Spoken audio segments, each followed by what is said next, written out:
welcome back. We're really, we're really excited. What a change in technology 2 years will make. It's been 2 years. I didn't realize that until I just sat down with my wife a little while ago, and I said, I think I hurt myself in 2023. She goes, you did. So yeah, we're a little bit over 2 years since the last time we had a show. I'm excited because I'm always excited when we get to do this, but I'm excited. So 2 years ago, myself and Jay and some of the folks were at the Hall of Fame dinner where Kenny Jeffries, my brother from another mother, and a bunch of our buddies all went in. And at that point, Jay was sitting there with Paul, and we were talking. I said, you know what I'd like to do? Because I had heard about these three. I had heard about Tim, Jay, and Timmy Brown all working their way through starting as a volunteer in the same company, working in the same firehouse as a career position, and then going on up into New York, and then having full careers in New York. So I'm really excited about it. I do want to introduce our guests for tonight. I'm going to start with Tim Klett. Tim, could you give us a little rundown on your background? Why don't you start with Jay? He's older than me. Thanks, bro. Yeah, I respect my elders. Watch this, the old man. All right, Jay, go ahead. Oh, yeah, right. Yeah, I joined the Newington Volunteer Fire Department after, at that point, I was in 1977, so I was 16 years old. And even at that point, it was a lifelong dream. As far back as I could remember, I wanted to become a firefighter. So joining the ranks as a civil defense fireman that was pre the cadet division of the Newington Fire Department, they called us the civil defense. We trained every week and prepared for transition into the regular ranks of the volunteer fire department a couple of years in '79. So it was 2 years later. So yeah, I come from a family of firefighters. My dad was retired out of Hartford and Willimantic as a fire chief. My brother, my grandfather was a fire chief and firefighter in Blue Hills, Connecticut, and my uncle was chief in Windsor. All my cousins, so we have a pretty deep history in the fire service. As we were speaking earlier, my cousin Kenny Jeffrey, who was a chief in the sub base in Connecticut, who died line of duty years back. And began my career in the volunteers in '77. So it led up all through the years from Newington to New Britain to New York City, retiring in 2018. Regretfully, I still miss the job terribly. Go ahead, Tim. I can see that because when I ran into you at the New York show, you were talking with the rest of the guys, and both of you guys, your eyes were lighting up, and you had big smiles on your faces. Oh yeah. We try to stay as active in the fire service as you can, as in amongst the retired ranks. So now, are you still working for the academy? Yes, now since I retired, I moved back to Connecticut and work as an instructor at the Connecticut Fire Academy. And then I also do some teaching with Timmy. Timmy is pretty well known and teaches across the country. So every once in a while we get together and teach at the New York State Fire Chiefs show in this past June. Yeah, yes. Where was that? It was at Syracuse. Syracuse. Thank you. Syracuse. All right, Timmy, you're up. Well, I think Jay covered it. Duplicate careers. Same Just thing. insert the different. Just insert your name, Tim, and all. Yeah. My name with a little more hair. That's all, right? Yeah. Pretty much the same. Like I was in a civil defense that had ended, and me and actually Jay's brother Paul were the first group of fire cadets for the Newington Volunteer Fire Department. and pretty much the same thing as the civil defense. That was 78. We joined the cadet program, and what they did was, the cadet program was to get you all the training ahead of time. We couldn't go into fires.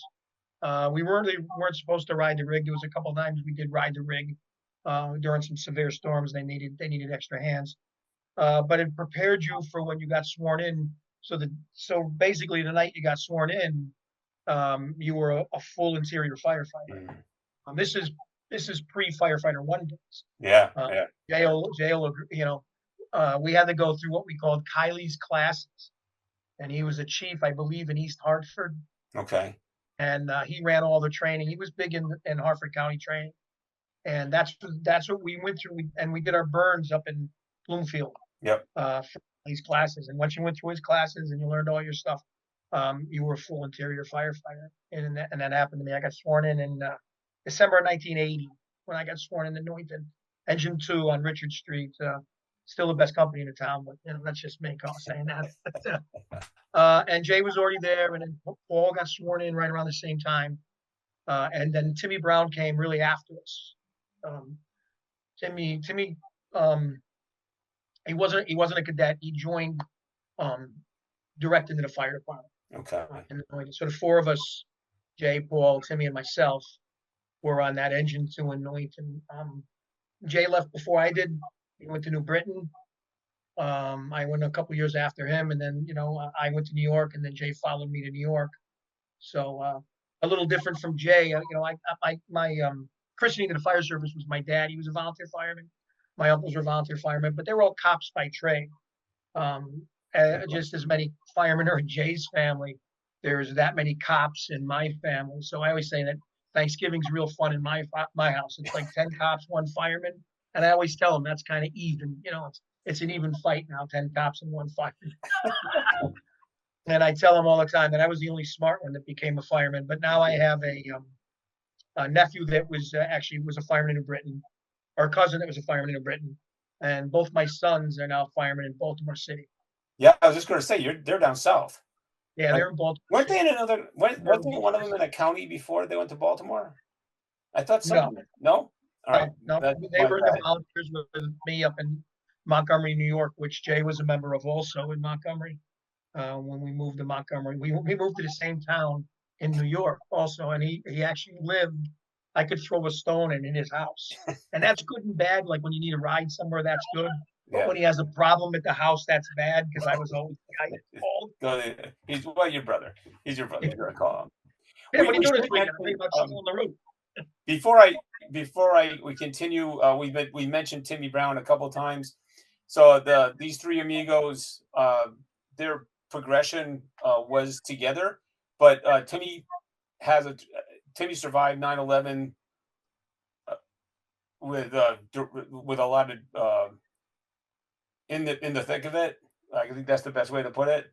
And so he has a lot of passion, and he's all over everything that's going on now, the medical side of it, the legal side of it. Very, very impassioned by that. So since next month is September, right? And we don't forget September 11th on this show. Timmy's going to come on. Timmy's been on TED Talks, and he's been on many, many, many, many shows. So I was really excited to really put him in a spot that would be great for him and great for us. And he jumped on board, as these 2 did, as soon as I asked them to do that. So we'll hear more from Timmy next time. One of the, it's funny you mentioned about the civil preparedness. We developed a program called FTP, Fundamental Training Program. When that was started 20 years ago, I don't know if you guys remember. Do you remember the red books? The introduction to the fire service red books. They weren't the IFSTAs. They're the little tiny books. Yes. I actually found that stuff clearing out my garage. So the FTP was based on that red book, and the intent was back then, as Timmy said, there was no firefighter 1. I mean, when we took firefighter 1, the test was actually from Illinois. There was no accreditation. There was no certification department. Jeff was just starting that, and just getting that going. So we use that same, and we still use that to this day, right? So they'll come in, they'll learn how to use the saws, they'll learn all the basics, the whole hazmat, the bloodborne path, get all that stuff out of the way, and then they go into the cadet program, right? And then when they turn 18, then they can go ahead and move up. Same exact. We should go back to the red book. I'm telling you. So here's a dilemma, and I think I can talk about this. So the NFPA, as you know, is condensing the standards. So 1001, 1003, blah blah blah blah blah, 140. All of those are going to be in 1010, right? And 1010. So from a practical application, from an instructor, from a task book or checklist, look at it. All the tests are written to 1001. All the existing tests, all the practical applications are written to 1001. But 1010 came out. So I don't know. Maybe I'll try to get Duval on, or somebody from our certification on to talk about what tests are the new firefighters going to be given. What practical applications? It should all be the same stuff, right? Those tests and all that training, and not to get it, go on a tangent here, but it's the death of the volunteer fire service is what it is.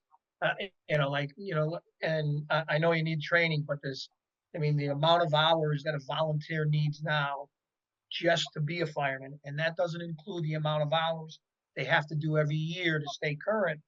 It's causing, people with the economic, times we're in now, people don't have the time to spend that kind of time.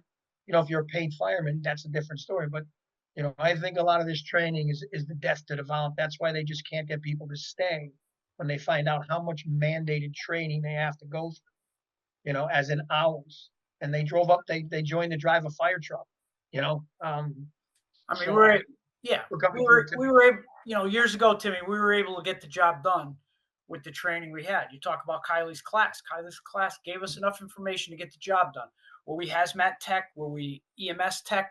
All these other certifications, we didn't need it for what we were doing. We were doing basic firefighting. We came in and put a fire out. We mitigated all those emergencies. Open, closed. I'm really not sure if that's changed since we joined the fire department. It's a lot easier to get a new member today in the world we live in to commit to a month or 2 months of Saturdays. It's a whole different thing if you're talking to, somebody and expecting them to commit with thousands of hours of training. And, they're doing it for free. So you got to respect their time too. Yeah, because it takes us, I happen to also work at Willimantic. I still call it Willimantic, Eastern Connecticut Fire School. So they just started the fire one last weekend, right? But that's going to go all the way through. That's not every weekend. That's every other weekend, because they got the fire twos the following weekend. But so there's two weekends a month, right? That they'll end up going that. So 8, 10 classes. No, 2, 4. So there's like 12, maybe 16 classes altogether by the time you get done with the practical, because all the testing is done by the academy, but it's done at the school.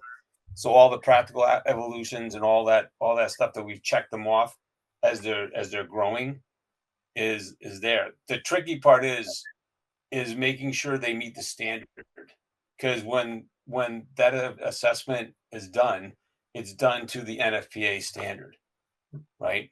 So I think that's what, Tim, I think that's where you're going, right? Is that it used to be, like you said, on, off, do this pattern. That's all you really needed to know. And then that's all you needed to know. I said, but very little has changed when you get down to the brass tacks of fighting fires. There's NFPA is mandated, the standard every year, that level is demanded more training on volunteer firefighters. And I think that's a big reason that they're struggling so much to get members, is that the commitment is at least twice, what me and Jack, at least. No, I would agree with that. I would agree with that. And then you try, and then there's, and to the good side of that is the fire doesn't care, right? The fire doesn't care whether you're a career volunteer or whatever, right? They really don't care. It doesn't care. Then we're in New York. Right? Exactly. The fire down here is the same thing as a fire in the city. Of course, you're like a little higher. You're burning off. You got roofs going like 60 stories up, but there's skill sets that have to. There's skill sets that have to take place. So let's start. I'm sorry. What company did you say you guys started with? Engine 2. In Newington. Yeah. In Newington. All right. So in, how did you get the? How did it work for you guys to get from there to New Britain? So just that you had to. Yeah, we were all had the mindset, even when Timmy and I and my brother were in high school, that our plan was as volunteers that once we got out of high school, to start taking exams for career departments. So that anywhere in Connecticut that was given a test, we took that exam. We actually studied together. So we took the New Britain exam along with Hartford's exam, New Haven's exam, Waterbury's exam, and luck would have it that New Britain ended up hiring a group of guys, and my brother and I got hired in the same class in 1985. And then I think it was 2 years later, they hired another group, and Timmy was in that next class. So that really was, I'm trying to remember if there was anybody else from Company 2 that took that exam. That Timmy, you might remember if there was anybody. I think it was just there were other guys from Newington that ended up eventually having careers in New Britain, but I think it was the three of us from Engine 2 at that time, right? Yeah, I don't think there was anybody else in Engine 2. Wow. Let me ask you a question. Back then, for promotions in the volunteer company, what was the minimum expectation for someone that was going to move up? Was there? Huh? You were popular. Okay. It was a popularity contest. That's all it was. There was no minimum. That's all it was. There was no written test, and I don't even remember if you had. I think you had to have a certain amount of time on. I think that was really the prerequisite. There was no educational values put on that, and so if you were popular, you were an officer. And let me tell you a phenomenon we're seeing is, and again, it goes back to what you were talking about, is the difficulty of getting people and keeping them. So a new kid, and we'll this isn't cadets. This is an 18-year-old, right? Comes in, he's doing the same thing. He's got the fire. He wants to do that. So what we're seeing is that, so they get active, they qualify for their gear, they finish whatever orientation program there is, they're getting going. Next thing you know, a firefighter 1 comes up, right? They put in for the firefighter 1, right? And they take that, and they're active. They're just real active. What we're seeing is it doesn't take too long before someone says to that kid who's active, hey, there's a lieutenant position open, because a lot of companies don't have all their positions filled, and let's say it's third lieutenant, second lieutenant, whatever it is. So the kid who's just gotten his fire 1 and he's been around, we'll give him the credit to have a year there in the company. Now they're being asked to be an officer. What's your thoughts on that? Strangely enough, that Paul and myself and Jay, who were all of us were into the job, and we took classes. I still remember, because there wasn't a lot of outside training back then. Mm-hmm. I think Jay went with me, and we went to the University of Hartford. Yeah. And Francis Brannigan. So there we go. We were 19 years old. We had no business being in that class. That was a captain's, a chief's class, a battalion chiefs. There were battalion chiefs in that class from New York that I actually later worked with, that were battalion chiefs in the 16th Battalion. But that's how we were. So to go back, we were never officers in the volunteers. We never ran. You weren't an officer, were you? No. Oh, I ran. I never got. And what happened, what I thought, because back then we were the we were the only 18-year-old kids. They were all older men at the time, and they didn't want us. They tried to keep me out, and because my father was very well known in town, and he had been a member of Engine 2 himself, they allowed me in. But they were totally against 18-year-old kids getting in the Mountain Fire Department back then, let alone making one of them an officer. And then as you know, we were young adults to be fighting. Hey, Willie. Willie, yes. Bro, do me a favor and shut your mic off. Thanks, you. Thanks, pal. I'm sorry. Go ahead, Tim. So, you know, like we were young and, you know, we didn't know anything. We were just young and aggressive. And a lot of people look at us like we were trying to make everybody else look bad. So I don't think we were particularly liked that much in the volunteer fire department. But, you know, I always tell, me and Jay, when we get together, we joke. But it's kind of funny when there was a fire, they were always looking for me, Jay, Paul, and Timmy. You know? Yep. Because it's just a concern. It's just a concern that we have is that, you know, these guys just don't have a lot of experience, but they're getting the experience, but they're there all the time. So there's an opportunity there just to move them up. And you know, some of these kids come around very quickly, but a lot of those kids are just over their head with trying to make decisions. If they're there working under a senior officer, it's not bad. But it's when it's 2 o'clock in the afternoon or 2 o'clock in the morning, and they're there with the engine, and they're supposed to be in charge. They may not have. I mean, they're trying to do the right thing, but they may not have the depth, you know, to make. Like at any level of your career, whether it was Newington, New Britain, or New York, you had mentors, and you know, we were lucky in Engine 2. We had a lot of guys that, you know, and probably one of my favorite captains I ever worked with, and I think Jay might even agree. This guy Jim Traumer. I mean, he ended up being chief of department in Newington for a while, but as a captain, I loved him as a captain, man. And I thought he was an absolutely spectacular captain. And you know, I always said, like, if I get and whenever you get promoted, you move up and you're being an officer, you take a little from each person that mentored you along the way. And he was one of those guys. I thought that, yeah, absolutely. If I had gotten promoted in Newington, I would have tailored how I operated around him, because I thought he was an absolutely fantastic captain. Yeah, and thank God we've all had those folks, because if not, we'd be in big trouble, right? There needs to be, and I think we lose a little bit of that. I think we lose a little bit of the respect to the senior guys, and sometimes the senior guys, they're not as open to the younger kids, because sometimes there's times at the firehouse I'm trying to do something on my phone, I just hand it to one of the young guys. I tell them what I wanted to do. We didn't have that problem in 1979, 1980. We didn't have that problem at all. Yeah. Guys, and it was, you know, I was lucky in the sense that my father knew as a kid, I used to go hang out that firehouse with my dad. So I knew most of those older guys. He used to go to that firehouse as a kid too with his dad. You know, so and it's funny, Jay grew up right behind me as kids and then moved away, and I didn't reunite with him, and I have him to thank. Really, I mean, I was going to be a paid fireman, but New York wasn't on my radar until I met Jay. And then once I met Jay, you know, that put New York smack dab in the center of my radar.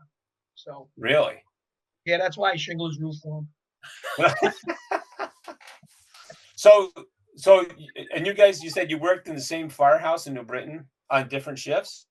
On different shifts, yeah. What station were you guys out of? Beaver Street, Engine 1, Ladder 1. That's where I was. Right, you were in Engine 1 and went to the truck. Yeah. When I first was hired, I was on Engine 1, and then you know, we shared quarters with the deputy chief ran out. During the weekdays, it was chief of department ran out of headquarters, and it was Ladder 1. And then as the years progressed, they organized a rescue company, and that was stationed at headquarters also. But for the first few years, we ran, and my brother was out of Engine 5. So, you know, all three of us were on different shifts, but all companies that, you know, worked together at any of the downtown boxes. Yeah. So we all worked basically out of the Timmy and I, anyways, worked out of the same fire. That's amazing. And actually, Timmy Brown had started in New Britain also. Prior to us getting on New Britain, he started in, I think, 83 or 84, just prior to getting hired. But he only stayed a short time, maybe a year, on New Britain before he went to New York City. So what happened is, while we were in Newington, they gave the first FDNY exam. To me, I think that was like 82, 81. We were fresh out of high school. We were in college and, didn't know what we were doing. And New York City had given an exam. So we talked about it. I talked it up to Timmy, and Timmy, I'm like, let's go take the exam. So we jumped in the car. We drove down. What was it, down the Rock? No, it was at a high school in the 60s somewhere, right, Timmy? Off of First Avenue, maybe? I think that was the second one. The first one was down in Chinatown, I believe. Okay, yeah. Julia Richmond was the name of that, something like that, on 63rd Street, like first, second New York, somewhere in there. Yes, that's it. Yeah, that was the second one. That's the one we got hired off. Yeah. So first what was in Chinatown. Yeah, so we took the first exam. There's 60,000 people taking this exam. I wanted to bring that up. Yeah.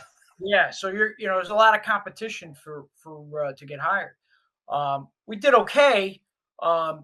Timmy did phenomenal. I think he was in the first class.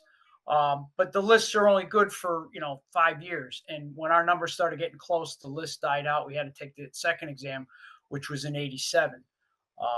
Which we took a lot more serious. Yeah, we definitely took it a lot more serious. We went down and took the classes for the written. We went down and took classes for the agility. We were definitely. What was the name of that company? Did the city? There was a company that offered that training for the test. I can't remember the name of it. Or did the city offer like an orientation? What was it? Pudgy Walsh did the training for the agility, and then was it Fire Tech that was doing the written training? I remember taking a practice test. Remember on Corlier Avenue? Yeah. We used to go up to like a VFW there, and I forget who it was, but there was a company probably owned by firefighters that were preparing you for the test, and we would drive down to the Bronx and go to Corlier Avenue up in like Riverdale. Is that by the park? Is that by the park? No, it's up off of Cortona, Van Cortlandt Park? Yeah. No, it's a little bit removed, but it's. We used to hang out. The name of the street was like that. It was a tiny little park up out of the way, kind of safe. There might have been a park up there. I don't remember, but there wasn't a big park. And it was right off Broadway by 81 Engine up in the Bronx there. That might be it. That might have been where we hung out. And the key to the taking the test, I'm sure it's pretty close to being the same today, is you had to score 100 on the written. Well, I was just going to say that. Score 100 on the agility. If you did it, if you missed, and the way the agility ran is, it was either 100 or 95. There wasn't a 96, 97, 98, 99. Right. So if you missed it by 1 second, which was my problem after doing the first agility, is I missed it by like a second, and now I'm a 95. Well, that made the difference between getting a job or not getting a job. So like Timmy just said, we over prepared for the next exam by, nailing it and getting 100. And even with that, our list numbers were down because how did they grade you by? There's some other moving shells going on there. Because that's 5 of your social security or 4. You know what I mean? So if you had a 00001 last 4 numbers and you scored the same as me, you were number one on the list. My list number was 675. Was my list. And you scored 100 and 100. 100. I was 675. That's just simply based off the social security. No kidding. Yeah. And it was funny taking the agility test. Remember where we took it? The building doesn't exist anymore. Yes, in Columbus Circle. Yeah, the Coliseum. We took it there. Yeah. And as I'm taking my test, the waist strap on the mask broke. And now the mask is flopping like this. And I look at the proctor and I'm like, he says, listen, I don't know what to tell you. He says, maybe you can complain, they'll let you take it again if you don't get 100. So during the walk, the clip broke. So what I did was I extended them, tied it in a knot, and then tightened them back down. And the guy came up to me afterwards and he says, "All right, where do you work?" Where'd you learn that? Yeah. Yeah. So and a guy died taking that agility test. Like 2 days after we took it, and they froze that testing, and they were going to let us take it again. They were going to throw it out, and we were like, "No freaking way am I taking that testing." And yeah, it was tough. That was part of the. So I was down in New Haven 1 year when they were doing their test. There's 5,000 guys, 5,000 people. Excuse me. There's 5,000 people in there taking the test. You guys were like 50,000, right? Yeah. It was just crazy. Crazy number. No, of course, your organization's a lot bigger. Your classes are humongous. I watched class was 300. Yeah, just that's the class it just had. It was 400. Or that was your class. Yeah, it was a monstrous event. I watched part of it on YouTube. It was crazy. But again, you've got that many slots all over the city. Yeah, and the list is good for. I mean, it's an aberration, the list they're hiring off right now because of circumstances beyond their control with COVID. Yeah, they're up at 12, 13,000. Yeah, but normally the list is good for 5 years, and they'll hire off that list. That they may go through, 2,000 or 3,000 names to get in so many classes per year. Yeah, and because you still got it. When I was part of the team that did Bridgeport.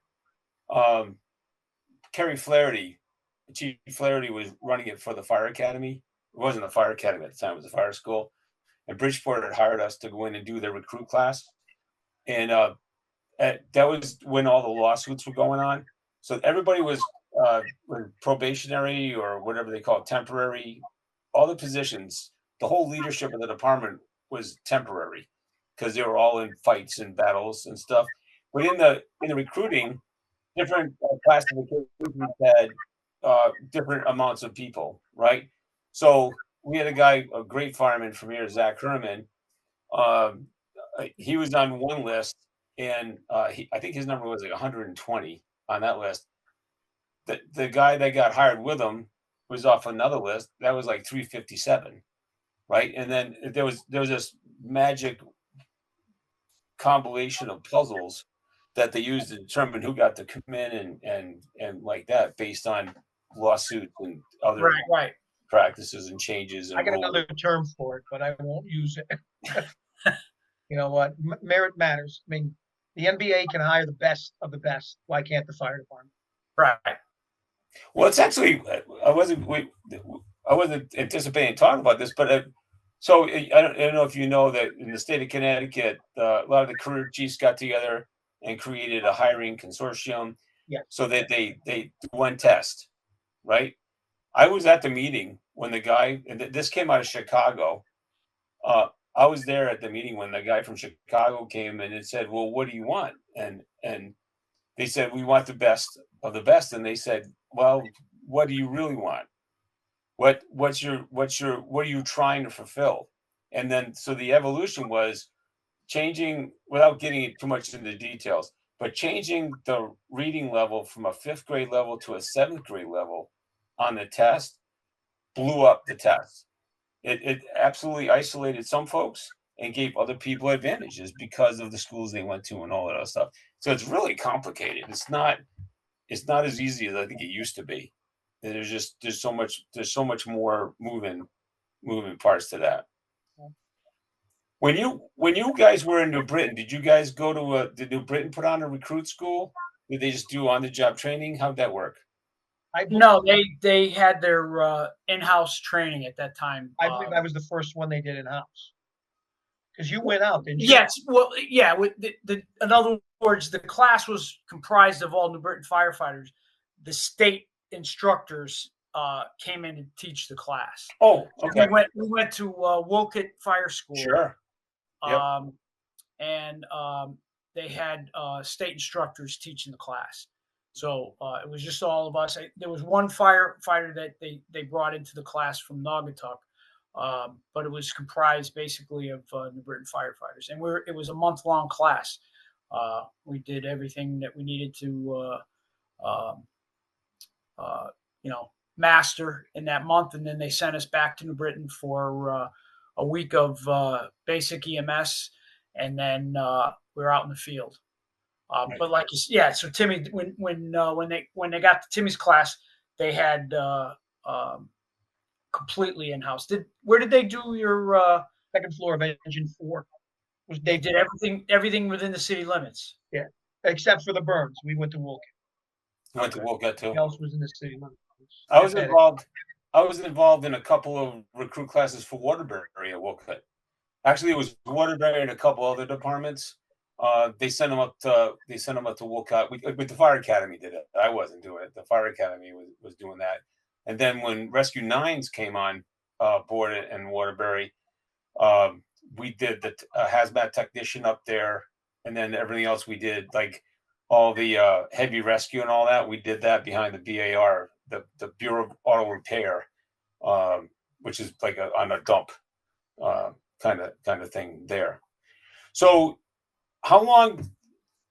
So in comparative, how long is the New York training class go now? Do you know? Now, how long did it go? How long did it go for your class? 8 How many weeks. weeks or months? I was 8 weeks. It was 8 weeks. 8 weeks. Yep. And so I think Jay missed it too. When we got out within your first year, you had to do a month. If you went to an engine, you had to do a month in a truck. And if you went to a truck, you had to do a month, and that was your cross training. And then what they would do after that, as time went on, they did these rotations. And then the rotation kind of stopped. They were doing 90-day details, and now the rotations are back. But I think it's only 6 months. We had one of our dear friends from New London. He actually was number 1 in his class, so he got his pick, and he went to 55 truck. Unfortunately, 55 truck? Yeah, I think so. Keith Murphy. No, it wasn't Murphy. It was I can see his face. I can't think of his name. Murphy may have. Wait a minute, is that the one on the island? 55 truck? No, 50. No, 71 and 55 on Melrose. Yeah, I think that's where he went. He unfortunately got hurt. He got severely injured, and he had to come off the line. He works for the Air Packs now. He goes Chris Grills. Chris Grills. Yeah, Chris Grills went to 58 truck. 58. I'm sorry. And then they ran in with us, Chris Grills. Yes. Right. Chris Grills. That's just a great fireman. And his brother is in 33 truck. Right. Another great guy. Yep. Yeah. Now he was a fireman down here at the base. Yes. Right. So he was down here at the base. He went into the Marine Corps, came out of the Marine Corps, and then soon thereafter he got hired. Right. And his brother Chris was in New London, right? Yeah. He left London to get on FDNY. Yeah. We used to hang out. Myself, Zach Kerman, a couple other guys. We used to hang out at 3375. That was right. It was right there. You could get on 3rd Avenue, get into in Manhattan, or you keep going whatever way. You said 33? 33 and 75. I've never heard of them. Where are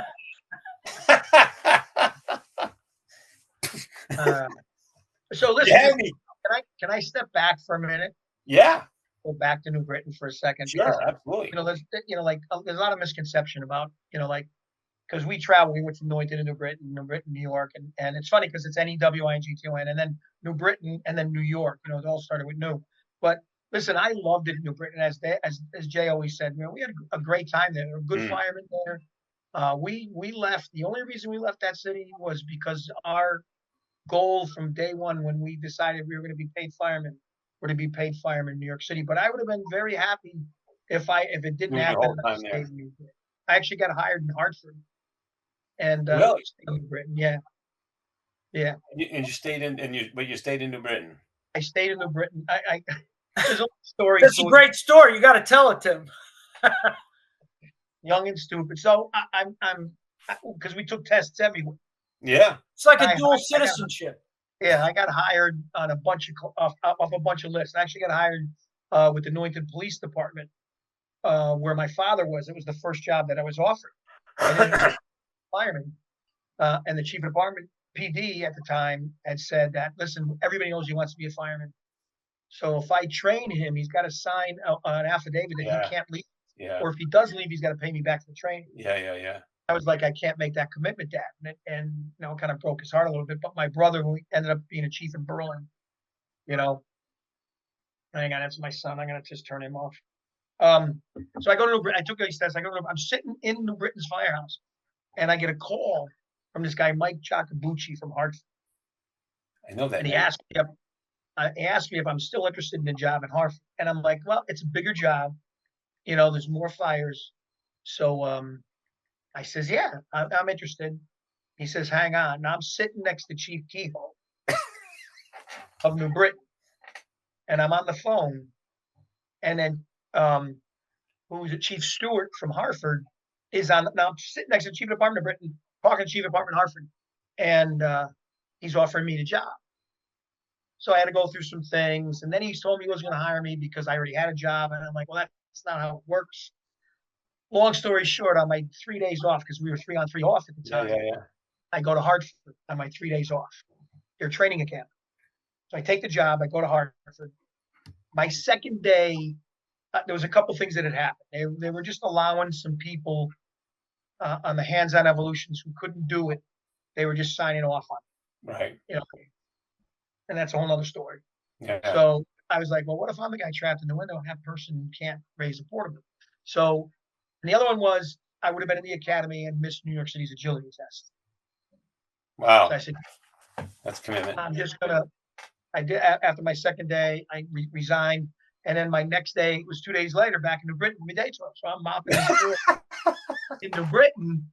And Captain Dinda comes up to me and he says, hey, Tim, how's it going? I go, good, Cap. He goes, hey, how was your weekend? What'd you do on your days off? He knows. Oh, he knew. And I'm like, and I'm an idiot because I don't think the chief of Hartford is going to talk to the chief of New Britain. They're side by side. So he says, listen, they know you worked in Hartford for 2 days. And when I went to New Britain, you had to sign an affidavit that you worked for another municipality while you're under the employment of New Britain. And that was just from being a volunteer. Oh. So he goes, what I would do is I would go see the assistant chief, who was Bobby McCran at the time. So I asked my officer, I knock on McCran's door, and he says, oh, you were on my list of things to do today, Tim. Come on in. And he shows me the piece of paper with my signature on it. And I look right at him, and I say to him, I said, Chief, am I getting fired? And he says, oh, I can fire you. He goes, but I don't get enough good guys on this job to fire the ones I have. Sit down. Okay, we'll work it out. Bobby McCran was a gem. Another absolutely fantastic guy, a great chief. I loved him. I made a promise to him that day, and I kept it. You never do that again. You never do that again. Well, it wasn't that. I laid it all out. I said, I'm testing for New York. You probably know that, blah, blah, blah. And I will keep you in the loop. And if I get hired, you'll be the first to know.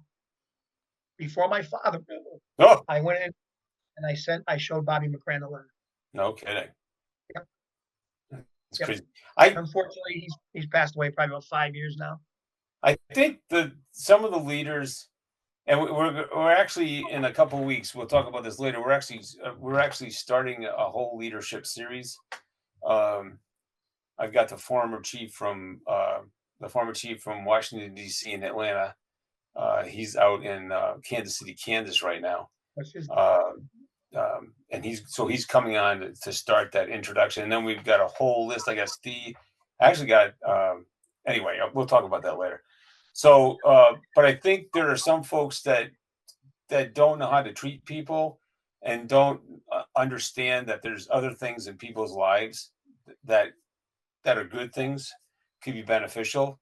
You know what I mean? And in the Bronx that I used to ride with before I was on the job used to say, firm but fair. Yeah, no, exactly. No, that's the whole deal, and I think we lose that a lot. I think people end up, and I was one of them. I was in the chief's job way before I should have been in a chief's job, just because of the timing of everything. Yeah. And it was rough. It was rough for the first couple of 3 years as I was trying to get my head squared away with all the rest of this. You know what I mean? Lower. So we covered New Britain. Anything else, you guys? Any comment? Other stuff? The experiences? Camera turned back on.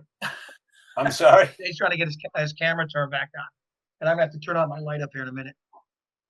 Well, if I can, Nick, there's a couple of comments we've got going on in the chat here. A couple things of note. William Dennis mentions that the FDNY recruit school at the Rock is now 3 months. It's a 3-month program. I think it's 18 weeks now. It had been like 22. Wow. Yeah, I think they made it 18 weeks now. Wow. Okay. And then I don't know if you see that, Nick, but he shared us a nice anecdotal, some nice memories there. If at any point you want to take a look at that, I think that's directed towards you. But he did say he did get to meet you, Tim, back in 2019 when he worked at E88, Engine 88, L38 with Dan Potter. That's right. He was there with Danny Potter. That's right. Yeah, he said you had a nickname, Tough Timmy. No, that wasn't me. No. There was another guy, Tough Timmy. Tough Timmy Gallagher. He was the captain of 88 for a very long time. And I would never, ever confuse myself to be Tough Timmy. My nickname up there was the Wizard of Water. That's right. Yeah. Well, so just if I could, I'll just throw a comment out there. So that's Willie D. You probably knew him as Willie D. Yeah. Big time buff. Yeah. Norwich firefighter, great guy, lovely human being. And I mean that in all sincerity. I met him a few years back. I definitely remember meeting Willie a few years back with my dad and sharing some stories of him buffing back in the day. Oh yeah, big time. He's my man. He's a really great guy, and I'm actually excited he's on. I think that's the first time he's been on the show, so he's here to see you guys. He's not here to see me. That's for sure. Here to see Jay. That's who he said. Jay. Okay, right. So, so is there any situations from New Britain? I don't want to call them war stories, but any events that happened in New Britain that there was like an aha moment for you guys, where it was something you weren't expecting? Well, I think you know what I think the most interesting thing that Timmy would agree with is fighting fires in Newington. For the most part, you had your aberrations. We had some pretty serious fires within that span of time we were members. But for the most part, the everyday type of fire were bedroom fires, kitchen fires, smaller, type private dwelling fires. When we transitioned to New Britain, it's an inner city, and the type of fires and the type of emergencies you responded to were at a different scale. You had a lot more fire. If I use the term, the shit was really on when you showed up. And your response times were obviously much faster because you were in the firehouse. And to show up on the scene and have an entire floor of a multiple dwelling on fire, or the rear porches of a multiple dwelling on fire. I was just going to say the three deckers, the back porches, they're like the wizards. Oh yeah, right. That was like there's a lot. It's like looking at the videos from Harrisburg in Pennsylvania. Everybody's got a back porch. And again, they're usually. Matter of fact, how crazy is this? We actually use some of that attack technology. We had the same thing in a big house down in the south part of the city, and the first line we stretched was down the driveway and put all that stuff in the back out. Put all that stuff in the back out, and then we'll get a second line going in the front door. Yeah. So and we learned that from listening to guys that were in classes with us from New Britain. Yeah, we get towards the late 80s, early 90s, we went through a span where we were having rear porch fires, and we had somebody going around torching rear porches, where we'd have multiple buildings going, on any given night. And we got very good at at those type of fires. You know, how to attack them, how to extinguish them, how to get ahead of them, because we were responding with a limited number of resources at the time. You know, you only had 2 ladders and 6 engines responding on, you know, what would be a third alarm in Hartford. We were trying to, you know, keep it with a single or second alarm assignment in New Britain with 3 guys on a rig. Yeah. So we got very good at it, and you know, I you know, have a lot of memories of that era where going to work every night.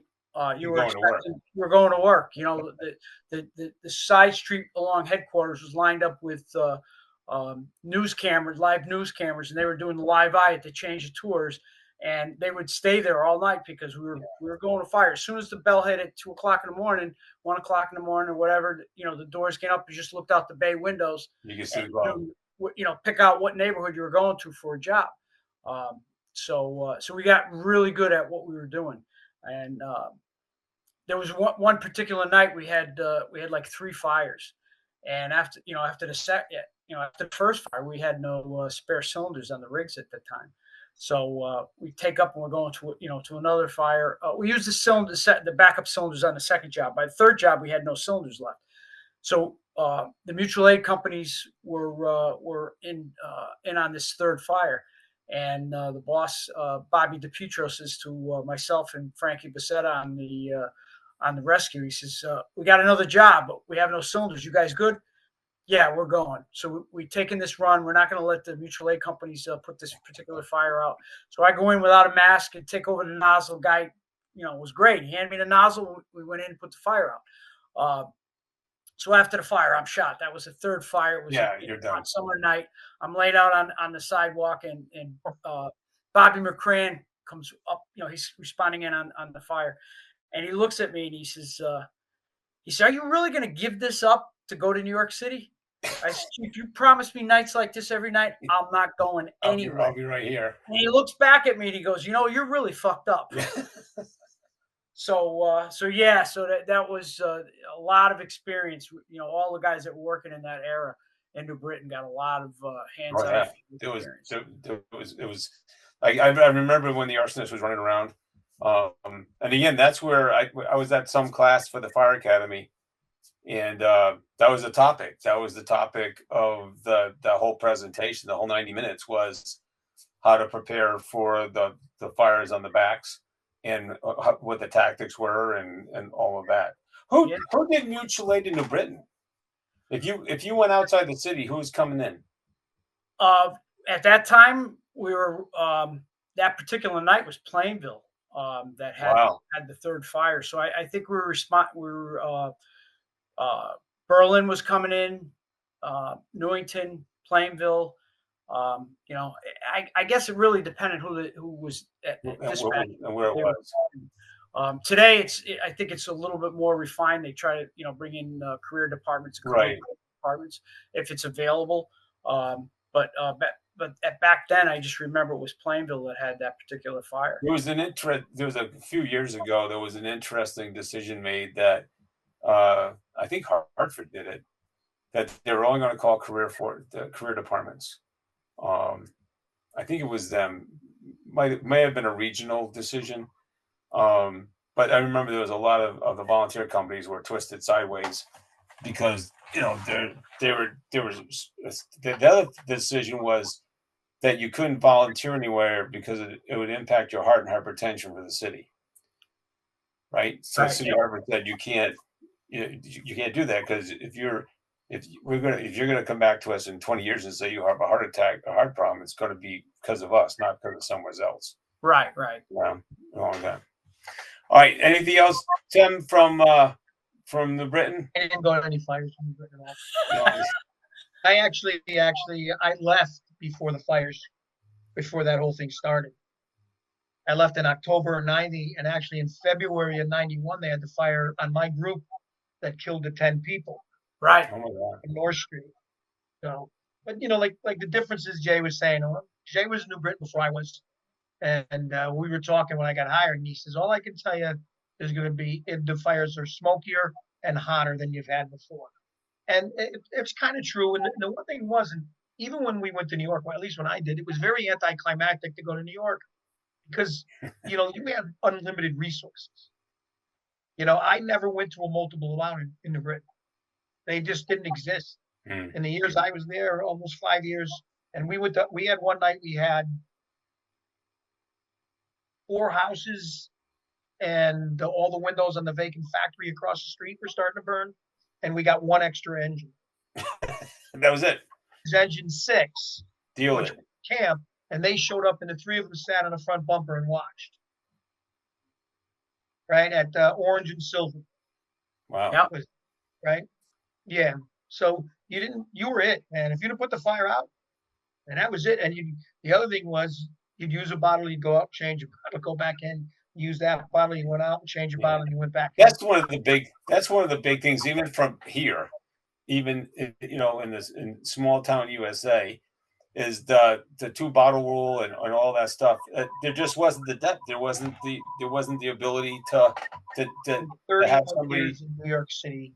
I went back in once, changed my bottle, was able to go back in 1 time. Really? Yeah. I would have thought early on you would have been going in more. No, if you ran out of there, you just stayed. They would, you know, in those early years, if you used up your bottle and you went out to get another one, they weren't letting you, so you stayed. You know, and you learned how to take smoke. You know, that's all. Yeah. But you know, to Britain, I like Jay says, I cut my teeth there. I cut my teeth in Newington, and then New Britain was that next step up to the paid side, and we cut our teeth there.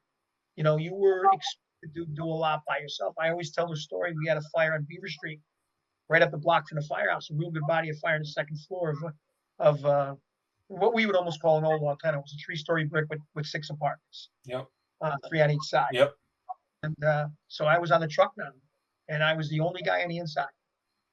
So I meet up with the engine on the fire's on the 2nd floor. Simon Zwill was the boss, who was very capable of the fire. And I told him, listen, you got to take the fire department. I'm going above all by myself. I asked guys in New York, would you ever go above the fire all by yourself with no radio and nobody coming for you? In New Britain, we did it routinely. No kidding. I thought the outside vent guys got a lot of has been referenced numerous times for having to work by themselves, right? In various people that are comparing or whatever. But the outside vent had a radio. Yeah. Supervision where I can call you and see what you're doing. Yeah. Well, you couldn't call for help. You know, nobody was coming. You're on the floor above by yourself. And the funny part of the story is I get into the apartment directly above the fire. I give it a quick search. Nobody's in it. Cross the hall. I force that door. And it's not that bad, the apartment. So I do the front 2 rooms and I just yell out, hey, anybody in there? Anybody in there? Nobody answers. I leave. I go down to change my bottle. And I meet Bobby McCran in front of the building because it was right up the street from the firehouse. So the assistant chief was there already. And I tell him, I go, listen, the top floors, the church is good. Nobody's up there. He says, are you getting another bottle? I go, yeah, chief. What do you mean? He goes, I need you to get those 2 people out of the 3rd floor window. I got it, chief. True story. Oh my God. Yep. Yeah, they were in the back. They came to the front windows and they weren't in any danger, but it was just you know, and that's how you cut your teeth. I mean, you had to learn to operate on your own. And when, you know, for me, when I went to New York, very you'd show up and you'd be a real good body of fire in New York City and you were the 2nd new engine and you didn't do a thing. Yeah. One of the things I think that's changed there, which had to change there, and it's still changing a little bit here over the last 3 or 4 years, is around here, people still believe they have to take care. 4 or 5 years ago, let's say, departments here felt they had to take care of everything themselves, and they weren't going to call for help. Even when I took over, there was like, we're not going to use a card. We're going to 1 and 2 them who I like, and we're just going to do it that way. And I'm like, oh my God. But even in New York right now, when he fills out that box, right? When he fills that box out, you get a lot of rolling stock. You got a lot of people, and you got to roll. Someone gave the number like 47. It's like something like that number of people that show up. Maybe a little bit. Fill it out. Maybe a little bit more. Yeah, it's close. My buddy, so that, but that because you got the squad, you got the rescue, right? And then you may probably get an extra engine and truck depending on where it is in the battalion chief. Another engine in another truck. Right. Above the. So you're getting a lot of help in there. But and the crazy stuff is some stuff still gets away. Even when we were in Newington, we had a serial arsonist in Newington while we were there also. Yep. And, one day we're responding to a fire late in the afternoon, and we come up over the highway, and Jay was on the second due engine. Me and his brother were on the first engine out. Jay had got the second engine out, and we never saw Jay at the fire. He went to the other fire.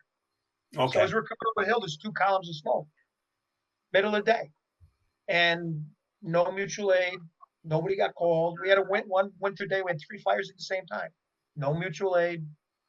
Nobody called. They were just they handle it themselves. Yeah. And up until just a few years ago, that was like that. That was like that around here. That they just didn't call for mutual aid until it got really bad. And then when it got really bad, that's when all the mutual aid would come. But by that time, it's set up the sticks and. I think staffing issues have a lot to do with it. I think that's probably the biggest part, Tim, is staffing today. Yeah, I think that back then we had a lot more guys available. Yeah. Yep. Yeah, we believe when we pulled out engine 2, we didn't wait. That was one thing. Like now, some places have to wait till where we were volunteering in New York, they wouldn't go out the door unless their rig was full. And it used to drive me batty because we're going to a fire and we're waiting for people. Oh no, we have an empty seat. Like we have 4 in a rig. Let's go. Right. You know what I mean? But Newington, there was a lot of people close. There was a lot of young guys. We would hang out in the fires. Yep. Right. So that rig, we never, when we responded, there were 4, 5, 6 firefighters on that rig, just about every time it pulled out. That's one of the things I'm excited about is when I'm seeing new firefighters they're taking classes, but they're also hanging out at the firehouse. This summer's been really epic for us. We've got a couple of, now they're high school kids, right? They're high school kids, but their parents are dropping them off every morning, and they're spending the whole day. They're helping with the checks on the vehicles. They're helping with the mechanicals on the vehicles. They're pulling hose, rolling hose, whatever needs to be done that day. They jump right in, and then the guys are taking them under their wing and showing them, from starting at a roof saw or the chainsaw to the portable pump or whatever it is. They're bringing them along. So by the time they do get 18, it's kind of like you said, they've got a good working understanding of what's going to take place. The other thing I really like a lot, and I got to give PJ Norwood and Jeff Morissette credit for this, is they have that introduction to fire service class, right? So they'll do 3 of them. So they go by age. So by the 3rd time, they're doing about as much as you're allowed to do. Sure. For being under 18. That's a great program. Yeah, it's like a summer camp for cadets. Exactly. Yeah, very, very good program. It really indoctrinates. That's like the BFO. What's that? It's like the BFO in New York, where they have a list of things that they have to have before they can take their firefighter 1. It's like that introduction to the fire service.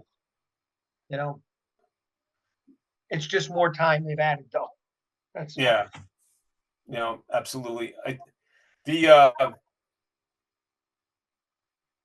I lost it again. I'm sorry, that happens sometimes. All right, so let's go big time Saturday night. Let's go to the big city. So now where did you start, Tim? I started at 47 engine. Now where, you got to help me out. Where was that? 113th Street and Amsterdam Avenue. Okay, so just in the southwest corner of Harlem. Okay. A very, very good firehouse, and I went to a ton of fires there. I only did a year and a half, and then I transferred up to 69 engine, which was in central Harlem. But 47 was my first run. Was a 4th alarm. I was in the firehouse 10 minutes. Oh my God. Yeah. Now what year is that? That's the 80s? 90. 9. Okay. October of 90. Yep. And I transferred on an onion skin in like not the middle of 92, like To November 69? 92-ish. Oh, you gotta see. I watch the Getting Salty show, so I have an idea what an onion skin is, but most people may not. Can you explain what an onion skin is? I don't know.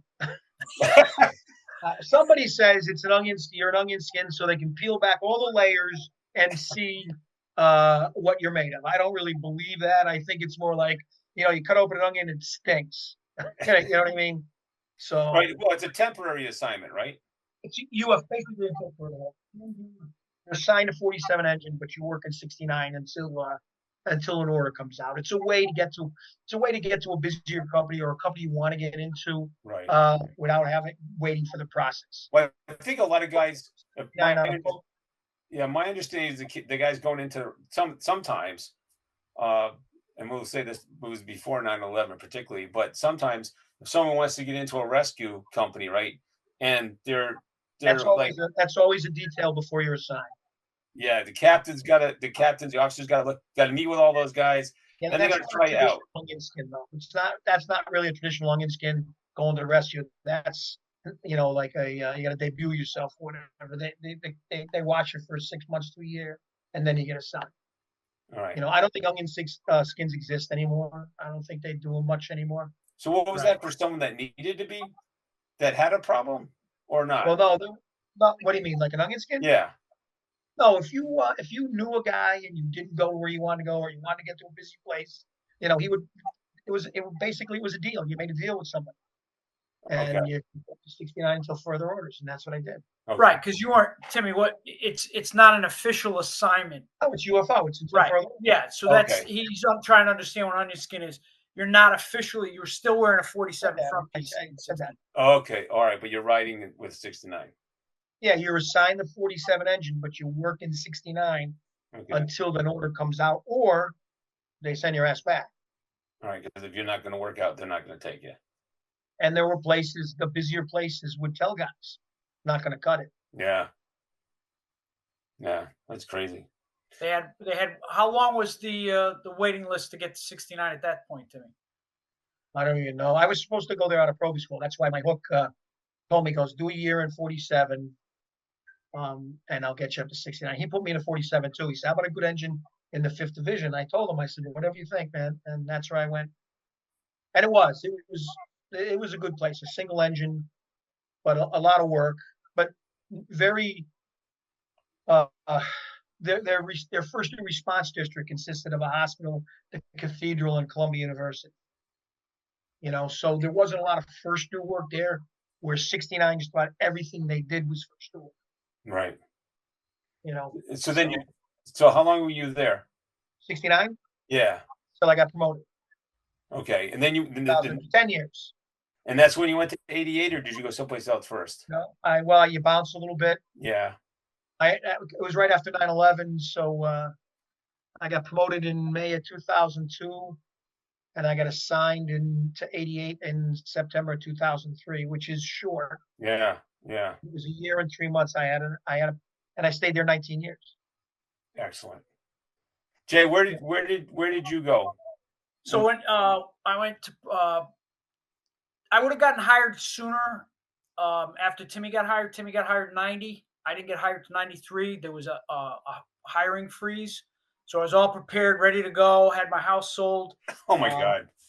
And then they put the hammer down and they put a hiring freeze on. So it was a couple of years before I got hired. So with Timmy being down there and Timmy Brown being down there ahead of me, they made some connections. So when I got out of probie school, they took care of me. They got me into 75 engine. Where were you supposed to go?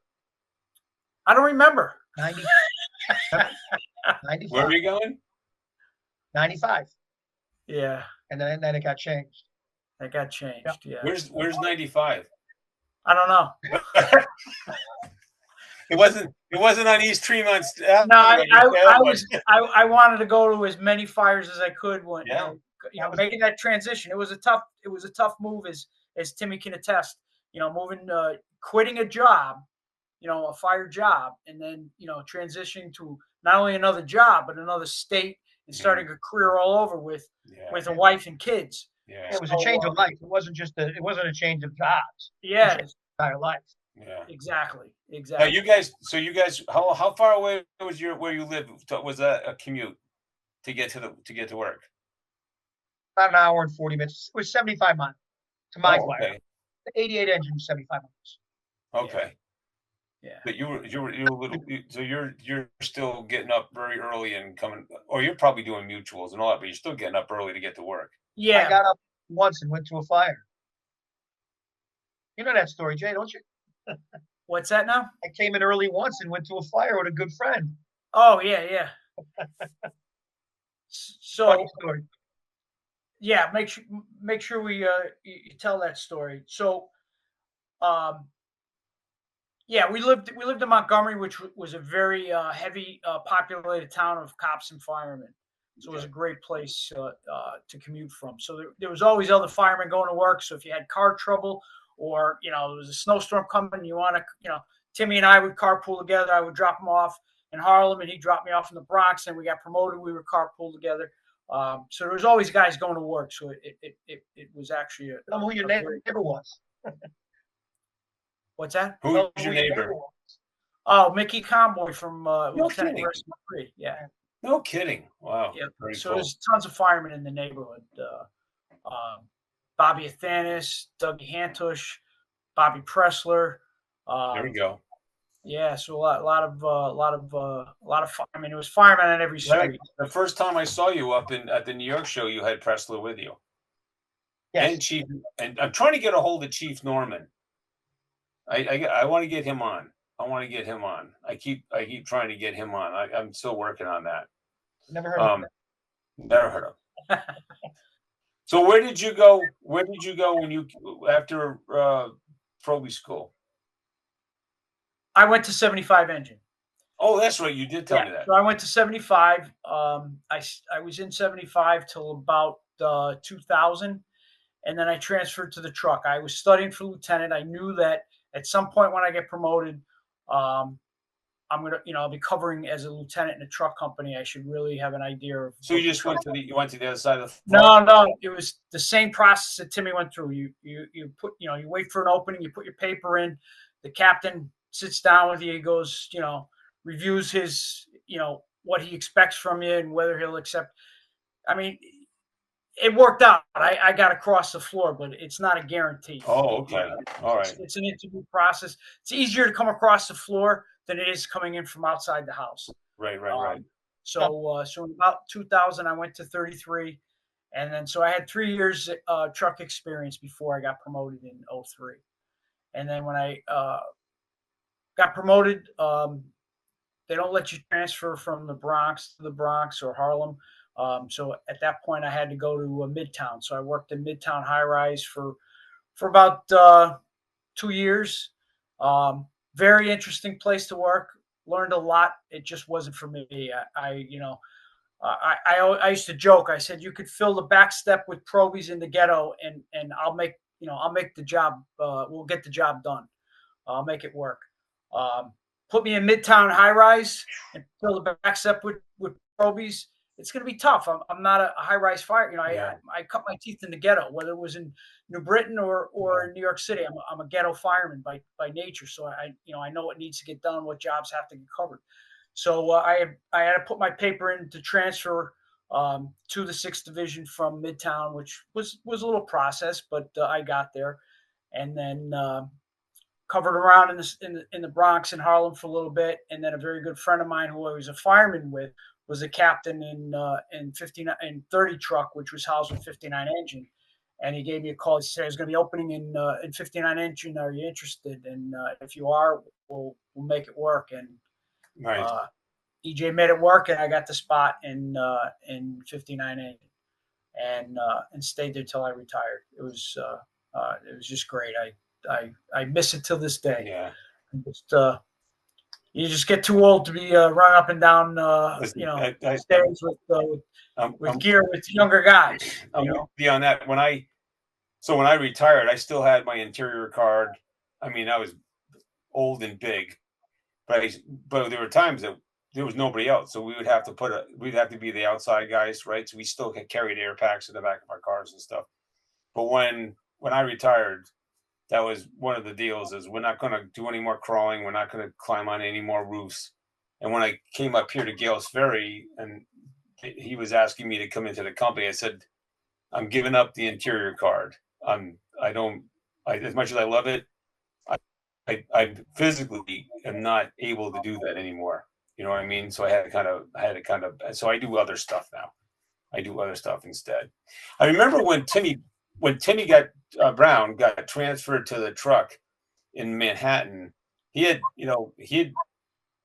really not had any experience with the search ropes and all that stuff. He goes, every day, he said, every time they would be going upstairs up to some high rise in a smoke condition, they're using the ropes. So it was like a crash course. Oh, absolutely.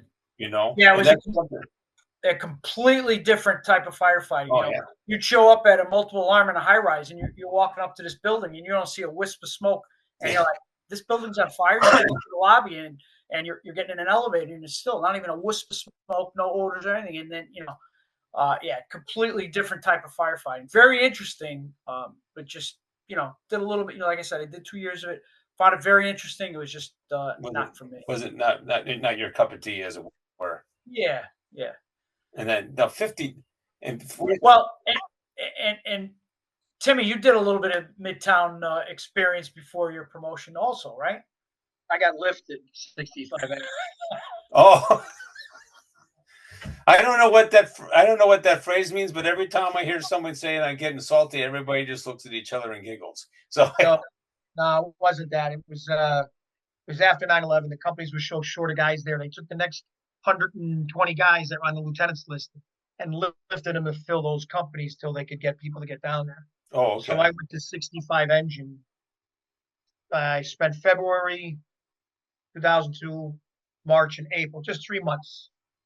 And then I was lucky. I got promoted, and I went right back to. So I really my career. I was 3 months out of the ghetto. Back to 88.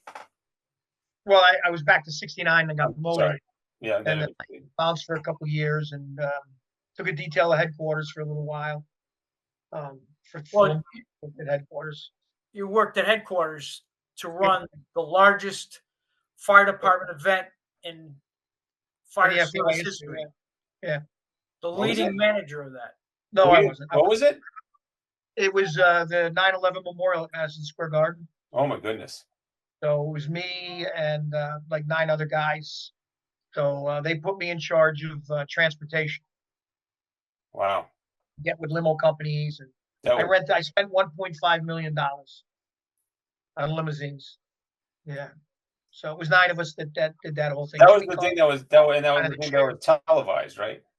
Televised. We had a big screen. It poured like a mother that day. Yeah. Rained like you wouldn't believe that day. We couldn't get one day of nice weather, but there were 20,000 firemen in the city that day. Yeah. And it was just it was an undertaking, a lot of work, a lot of stress.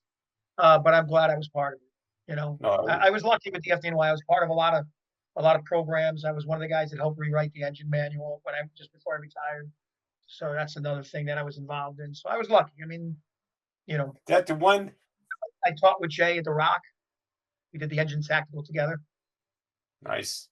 One of the things I did not make is so I had a guy. I had a line of duty death the year before in 20. So right after 9/11, I went down to Emmitsburg, and I did not make. When they did the memorial for the 9/11 guys, right? They went to Washington D.C. I didn't make that. I was kind of. I didn't want to be downtown. You know what I mean? I liked. What? No, the one when the National Fallen Firefighters did the memorial, it was in D.C. for your guys. Oh, okay. Now we every year we still have, because of the stuff we're going to talk about next month with Tim, we still have New York guys that are going in for memorial. that group used to be, that the ceremonial unit that came down, that used to be huge. And over time, that's kind of shrunk and shrunk and shrunk and shrunk down a little bit. There's just not as many guys from the ceremonial unit that's able to come down. I think it's the cost of it and whatever. Because you still have guys going on, all these 9/11 health deaths they go on the memorial. Yes. In addition to the original plaque. This year was back down to normal. Like, I think 50 some people were memorialized. Last year it was like 200 and something, because they started reaching back. So if you could prove going back that you had a line of duty death in your department, you could put in for the benefit, and that got you into the memorial. And there was a lot of catch up that took place 2 years ago. A tremendous amount. All right. One of the things, because we're getting close to keeping you guys late. One of the things I wanted to talk to you guys about, and I mentioned it a little bit earlier, the brotherhood. We all have some sense of the brotherhood in our departments, but I think it's a big city thing. I'm sure Chicago and maybe LA and whatever, all these other places have it. But when it comes to the brotherhood, New York City, they don't fool around with that. They do it first class. And I routinely see stuff on Facebook or whatever of retirement, last dinner, whatever. And there's got to be 50, 60 guys there.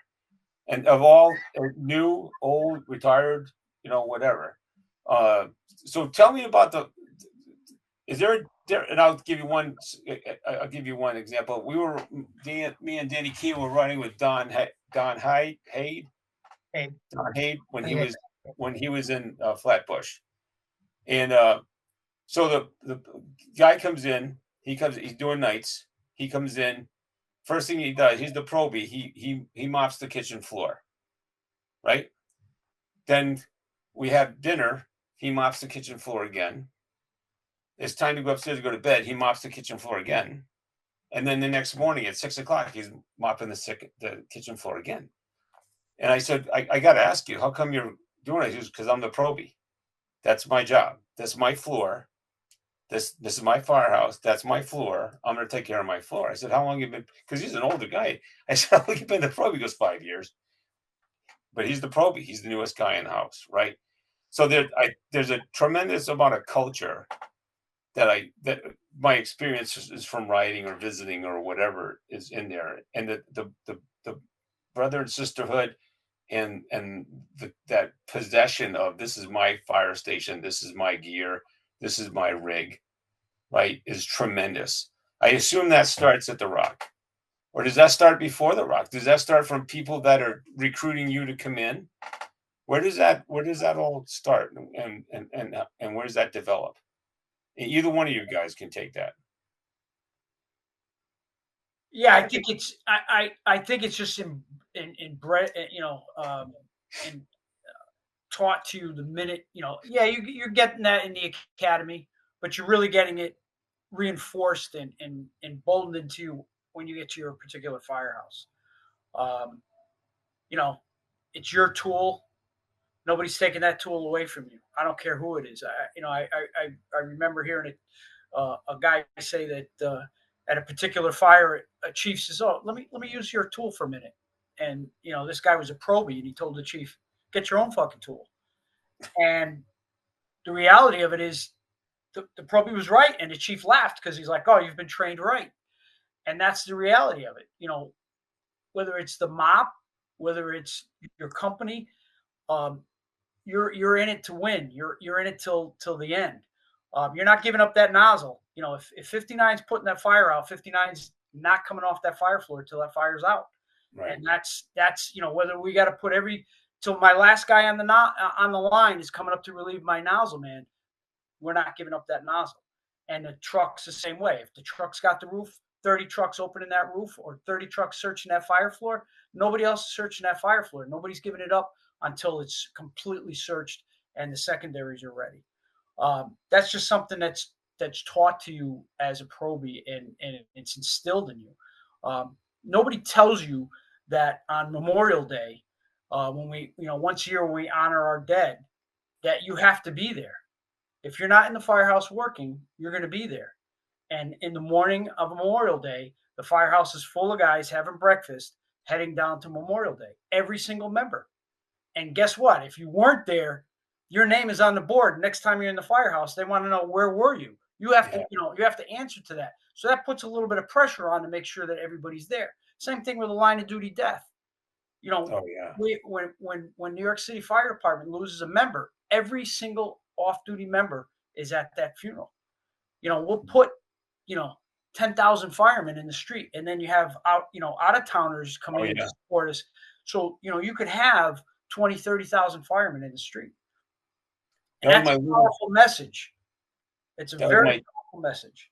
My tiny contribution after 9/11 is we took a couple of trips down to wherever, Long Island or wherever we needed to go, just to be part of the honor guard for the people, the guys that they had found and they were, or not found, and they were having the memorial services for it. Is because it was just so many. Right. So many. The band was absolutely all retired guys. Yeah, they were like one of 7 bands playing that day. Yeah. You know what I mean? Yeah, they had to bring in all the retired guys to make it, because they wanted,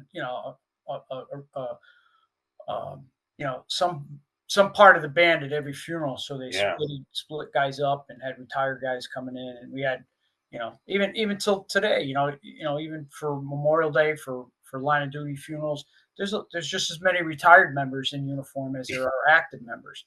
So you'll get every turnout, for everything. If a family member dies, every member in that company and the company sits around that know that are at a family member's funeral.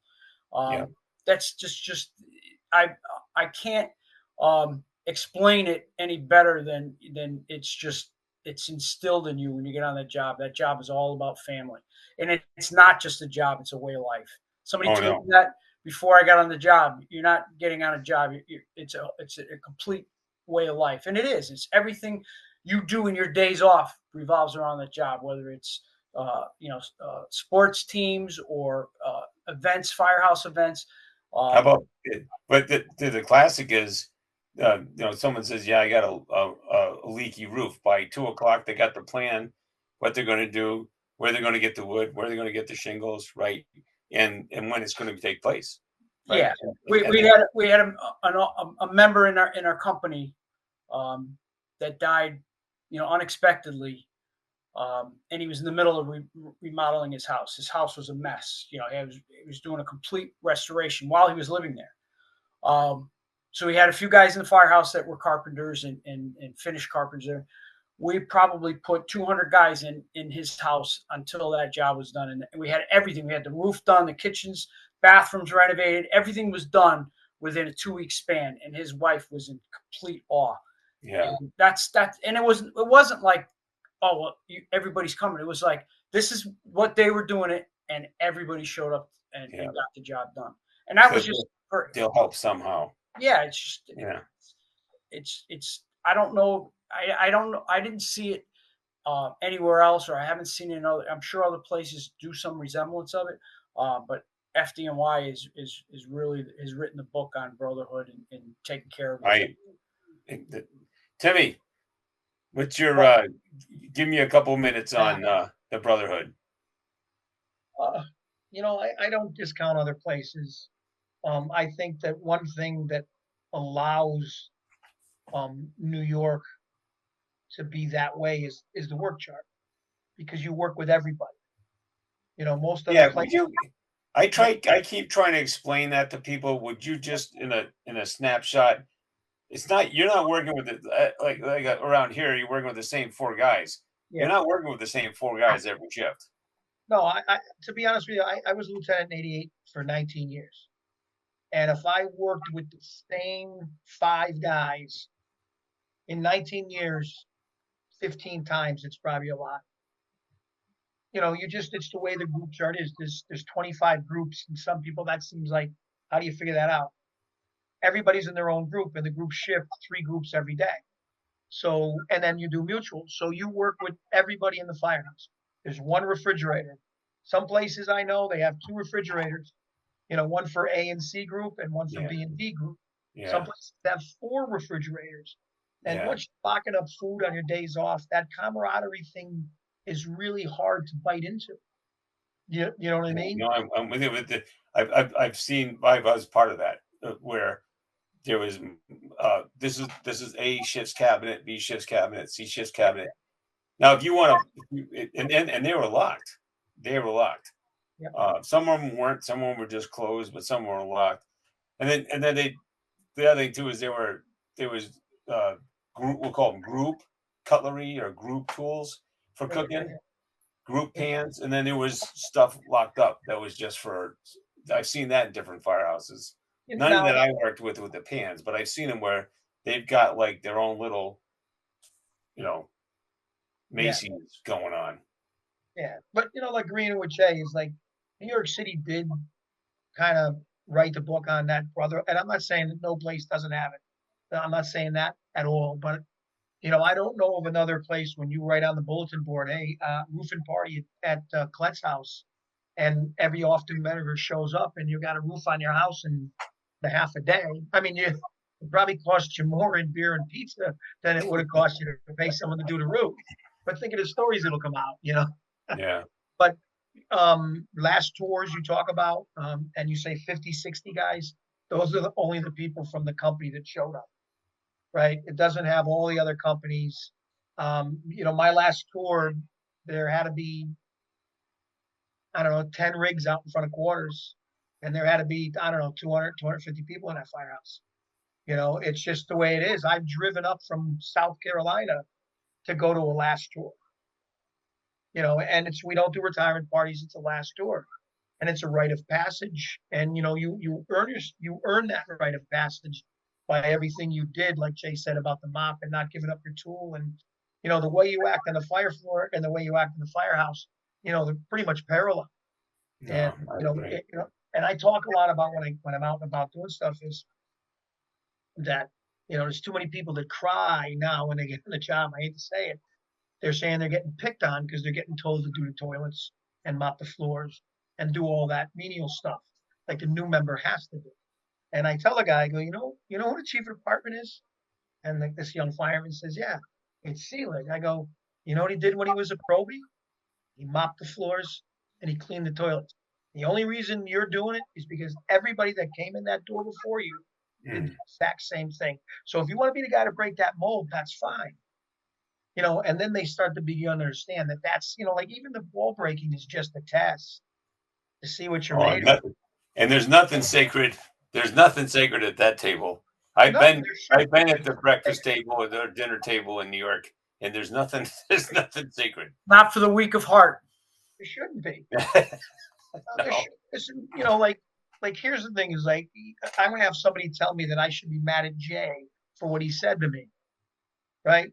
But in an hour, Jay could be the guy that's dragging me out of the fire floor because I had something happen.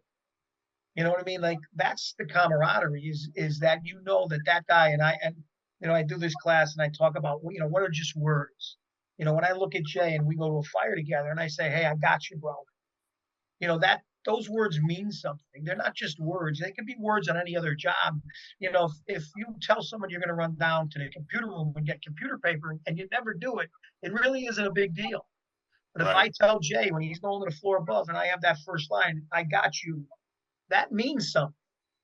And that's the difference between this job and really any other job that's out there, even the cops in a sense, is because like one is, I got my brother's a cop and I break his chops all the time. I ask him all the time, hey, when have you fired your weapon in the line of duty?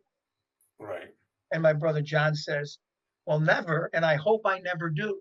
Right. I said, well, I fired mine last night and I can't wait to do it again. And that's the truth because from captain chief down to fireman, the fire floor kind of equalizes us. Oh, yeah. Care if you have bugles or stars or whatever. Do you know what I mean? So we're kind of in that same plane. And that's where that camaraderie is. And that's when you start to understand that when I tell a guy, hey, I'm going above, you better have it, that it means something. It's not just words, and that's built on your first day in the firehouse, whether it's getting a bucket of water dumped on your head or, and the people on the outside will never understand that. They'll never understand that some of the things we do that seem unorthodox might be molding that fireman to be the guy on game day to say, hey, I got you. And they understand that. And you know, we're not an office. I tell everybody, you know, they want to make us an office. We don't sit around the water cooler and talk about everybody else. We sit at the kitchen table and talk about to your face. And that's the truth. Yeah. Well, I think again, the other good news about this job is, and I'm even though I couldn't achieve this all the time, is I agree. You should be doing some kind of training every day. Non-negotiable. You got to do something, even if it's sitting around the table, strategizing a building or sharing unknown information about the building, or there's got to be something going on. I was never able to achieve that to the level I wanted to, but there's got to be some kind of investment, for lack of a better term. There's got to be some kind of investment in each other for this system to work, because there could be times that you're with, again, the other thing, when you have training that's consistent across the board, right? Now, I know that, you know, some engine companies are a little bit more fluid than others, and some trucks are a little bit more aggressive or whatever, but they all learned the same thing, right? At the Rock, and then they had the same drills, or pretty close to the same drills, by the area you work in, right? You know, I don't know if you had any water by where you were, right, where you needed to know dive rescue or swimming and all that kind of stuff. But again, your expertise on you know, on a three frame versus a high rise, right? You're in where you belong. You're in, like Jay said, he did it for a couple of years, and it wasn't him. It wasn't what he wanted to do, or he was comfortable with. There's other guys that love that stuff, right? It's finding all those people in their right niches and then trying to put them together. And that's the hard part, is when you have so we'll end with this. How much control did you have as the officer in the company with someone being assigned into your company? A new guy into the rotation. As the lieutenant. Had some, but not a lot. It was the captain. You did have some control who was going to be within that block of groups. You know, you had some control who was going to be in your groups, but at the end of the day, it really fell on the captain of who they took. And nowadays, it's even hard for a captain to keep a guy out if they don't want one. So I had a great conversation with Sulka, and he was saying that his way of handling something that wasn't going quite right was a little sit down with the chief, and basically saying, you're not going to do that anymore. This is what we're going to do. And you need to accept that and understand that. Again, this is in his volunteer company when he was chief, not when he was. I worked for him. He was my chief for 15 years. I know how great it is. Right. So have you guys, without names, obviously, have you had anybody you've had to say, listen, you got to get your head out of your butt? Or of course I have. If you're an officer for any length of time, you're going to end up having a conversation that's going to be uncomfortable.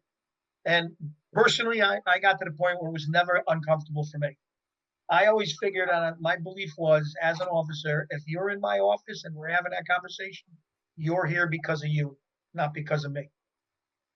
That's great. I wasn't, you know, the first time I had to sit a guy down, I was angry. You know, he kind of tested me a little bit, and he realized that, you know, he was going to be at the losing end of that. Yeah, if you're an officer and you haven't sat somebody down, you haven't done your job, I think. I mean, no, I appreciate you saying that. I appreciate you saying that, because there are officers out there that are afraid to actually take that action, and then they end up nurturing bad behavior.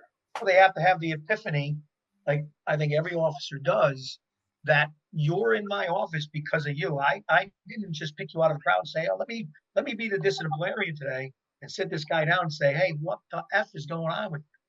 You know, what are you thinking? And I always let them talk, and then I told them how it was going to be.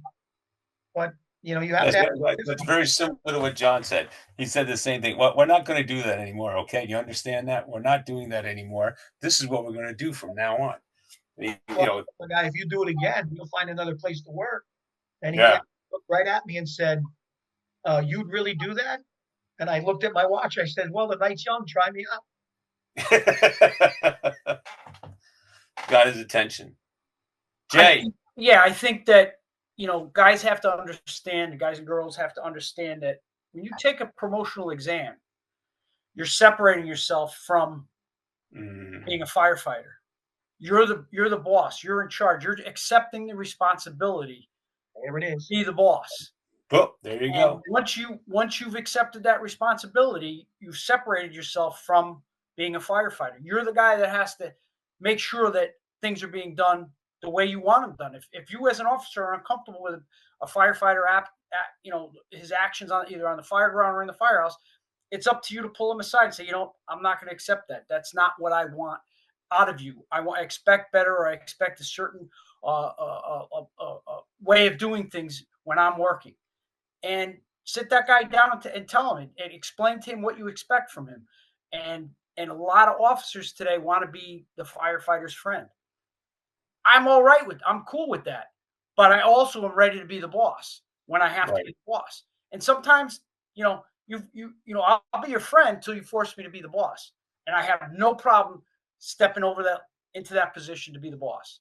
And I think guys have to understand. And with every promotion, there's more of a separation as captain, battalion chief, and so on up. You separate yourself a little bit more from the firefighters because you're accepting more of the responsibility. One of the things I used to say all the time to my officers is, if something comes in this office, we're going to take care of it, but we're going to take care of it from a city perspective. May not be it's toxic. It's toxic if you don't take care of it. And the reason is, I'll tell you right now, is the firefighters know the guy's a problem before you do. Yeah. You don't address the problem, it becomes the norm. Well, he's doing it. So, and the firefighters, they know more than you think they do. And they know the guy's a problem. They know how he's acting. And if you don't address it, it's toxic. And then it becomes the norm. You know, I do an officer's class, and I got a saying out of a book I read, and just to build on what Jay says, because I think it is the dominant characteristic that you need to have as an officer. And the phrase goes, and I use it in my classes, and people get mad at me because it's how the German army trained their officers.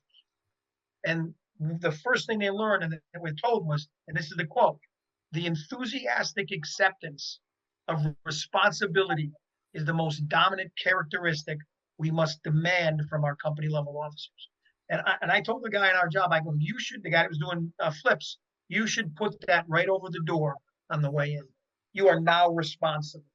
Good, bad, indifferent, you're the man. No, I agree 110% because they're yeah, I got a couple of different things spinning around in my head, but the end result is you have to take some responsibility. You have to take some responsibility. And I'll be honest with you, I was not a disciplinarian. I really wasn't. I was a situational guy because being small, there was a lot of goofy stuff that was going on.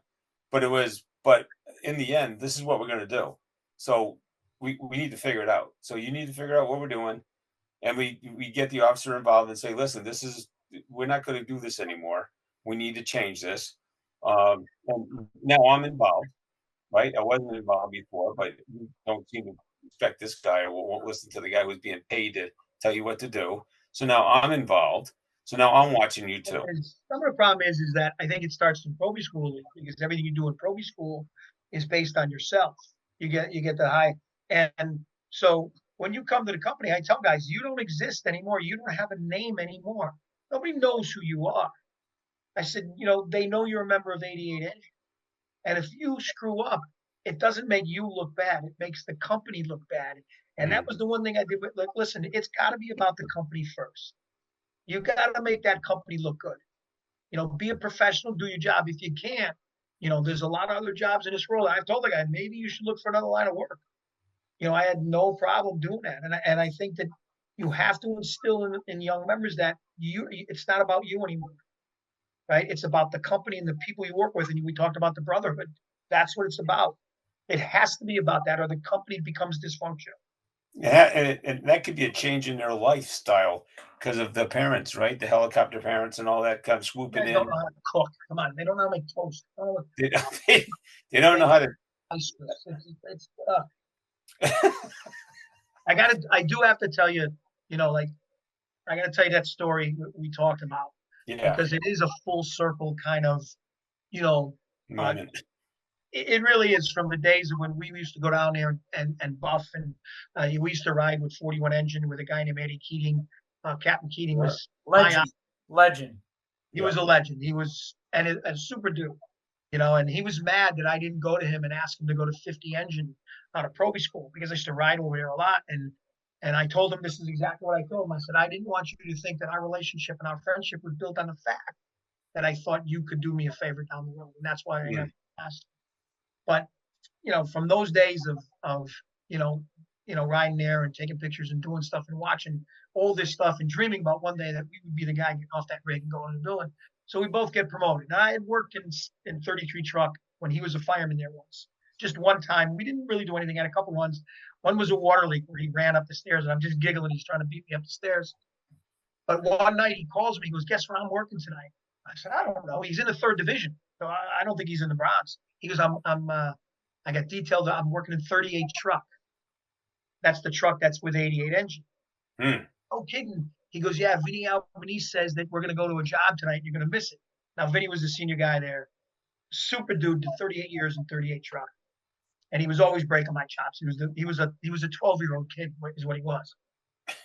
So I talked to Jay, and I said, listen, I'll come in early and we'll go to a fire together. And he laughs. So they go to a fire in the middle of the night. A little bullshit little fire, but it's a fire. And Vinny's breaking. He goes, wait till Klett gets in. I'm going to tell him you didn't get in early enough. So I get in 6:30, 6:45. I relieve the guy. It couldn't be 5 minutes after I'm there. Tones go off. I jump in the front seat. I'm already listening to the radio, and I can look through the house watch, and here comes Sleepy Jay. And he's in the truck, and I look across and it's Jay Walsh and Timmy Klett. Childhood, we grew up together. I mean, there's very little we haven't done together. And I look at him, and I go, he goes, what? We're going to a job. And we turn on the corners. We got to go up the hill, then make another turn, heading down towards Webster. And when I turn onto 182 Street, and he's right behind me, big black column of smoke in the sky. And I'm like, yeah, it's the day we waited for. And it was really, really cool to be able to talk to him at a fire, talk to him on the radio, tell him, hey, where we were, this is what we need. He was saying, listen, I got this done for you. And it was that culmination of everything we did all those years in Wilmington and New Britain and driving down there and prepare for the test. Now I'm working with this, I'm working with my bro, man. And he gets out of the building. I'm saying, I got to get it. I know there's cameras there, and I come on. I go, hey, I need you right now. I'm looking for Jay. I can't find him. He left. The guy that was supposed to relieve in the morning drove his car to the fire. Jay got in the car and drove it back to quarters. And I told Jay later, I wanted a picture of us together. He goes, well, Joe wanted me to take his car. I said, I would have told Joe to go fuck himself. It was, you think about everything we did, preparing to be firefighters, from civil defense to cadet to studying together to going down and preparing for agilities together. Him coming to when I got sworn in, me going to when he graduated, trying to get him put in a good place. And then, he was in the South Bronx and I was in Harlem. I got promoted.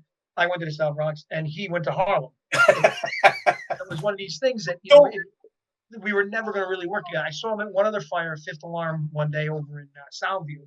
It was the only time we really worked in New York City to fire together.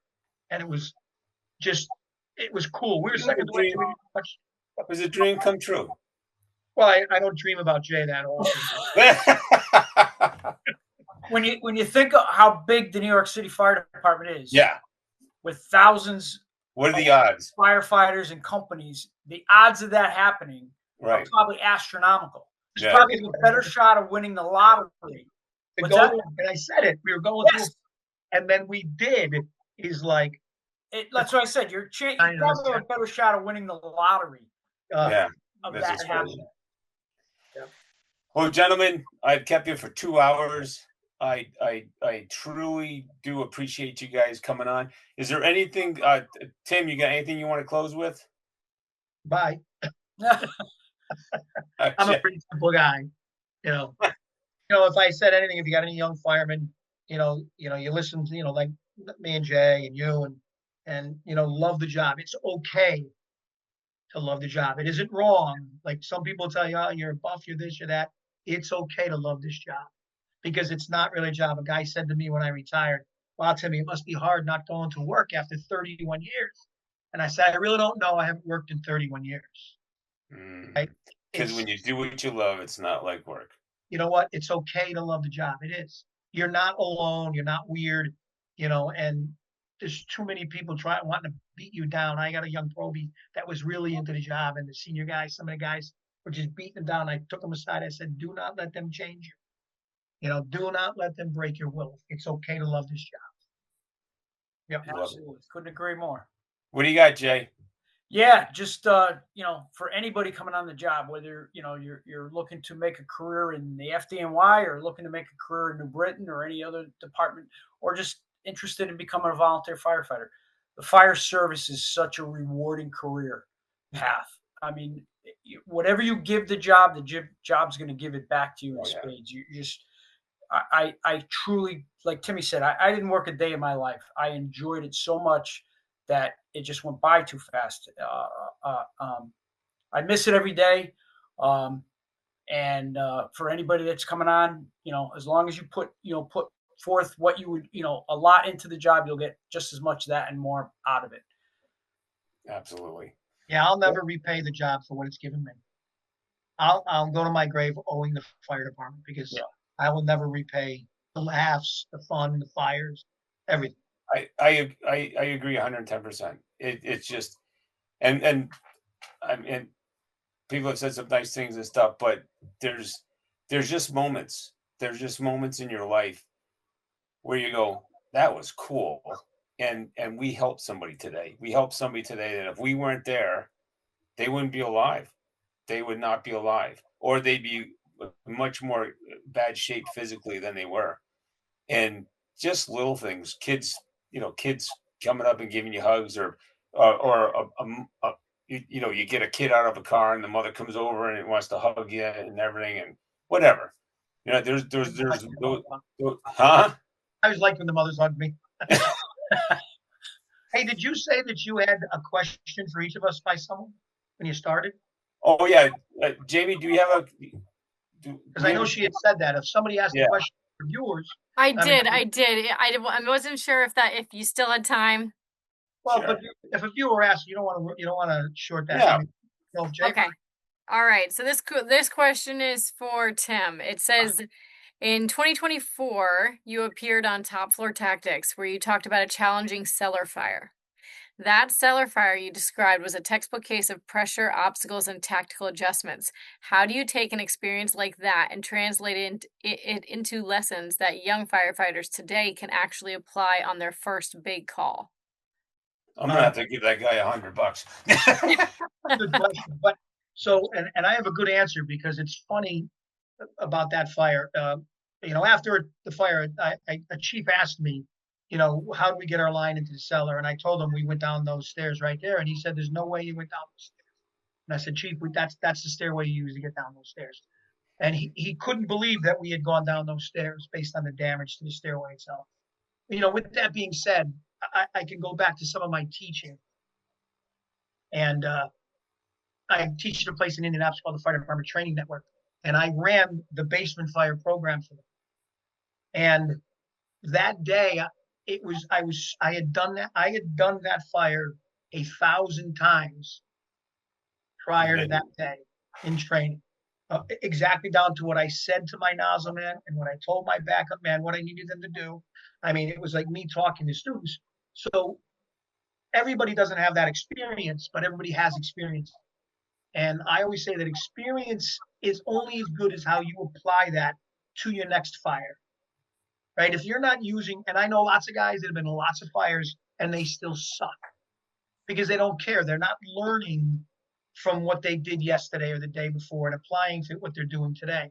So for someone to make those tactical evaluating decisions, you've got to be able to take whatever little experience you have and still apply it to that decision making and make the best and most sound decision that you can.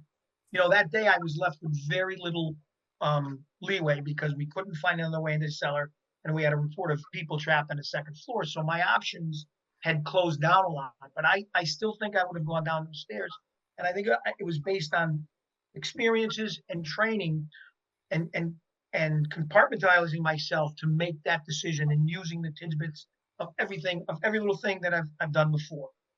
You know what I mean? I think if we have to make those decisions down the road, they can come easy if you start applying some of what you know and what you've seen and what you've done, and even what you've heard from other people to make those, you know, those good, proper firefighting decisions when faced with a scenario that, you know, listen, I don't need to tell someone how to put out a bedroom fire or a garage fire or a kitchen fire. But every once in a while, you get those tougher fires that, you know, as the boss, you're the guy now that's making those decisions, and you're going to tell them, we're going to go down those stairs, and there's going to be no turning around. And I think through training and using your experiences, you can get those decisions made. And I hope that answers that question for now. Absolutely. I definitely think so.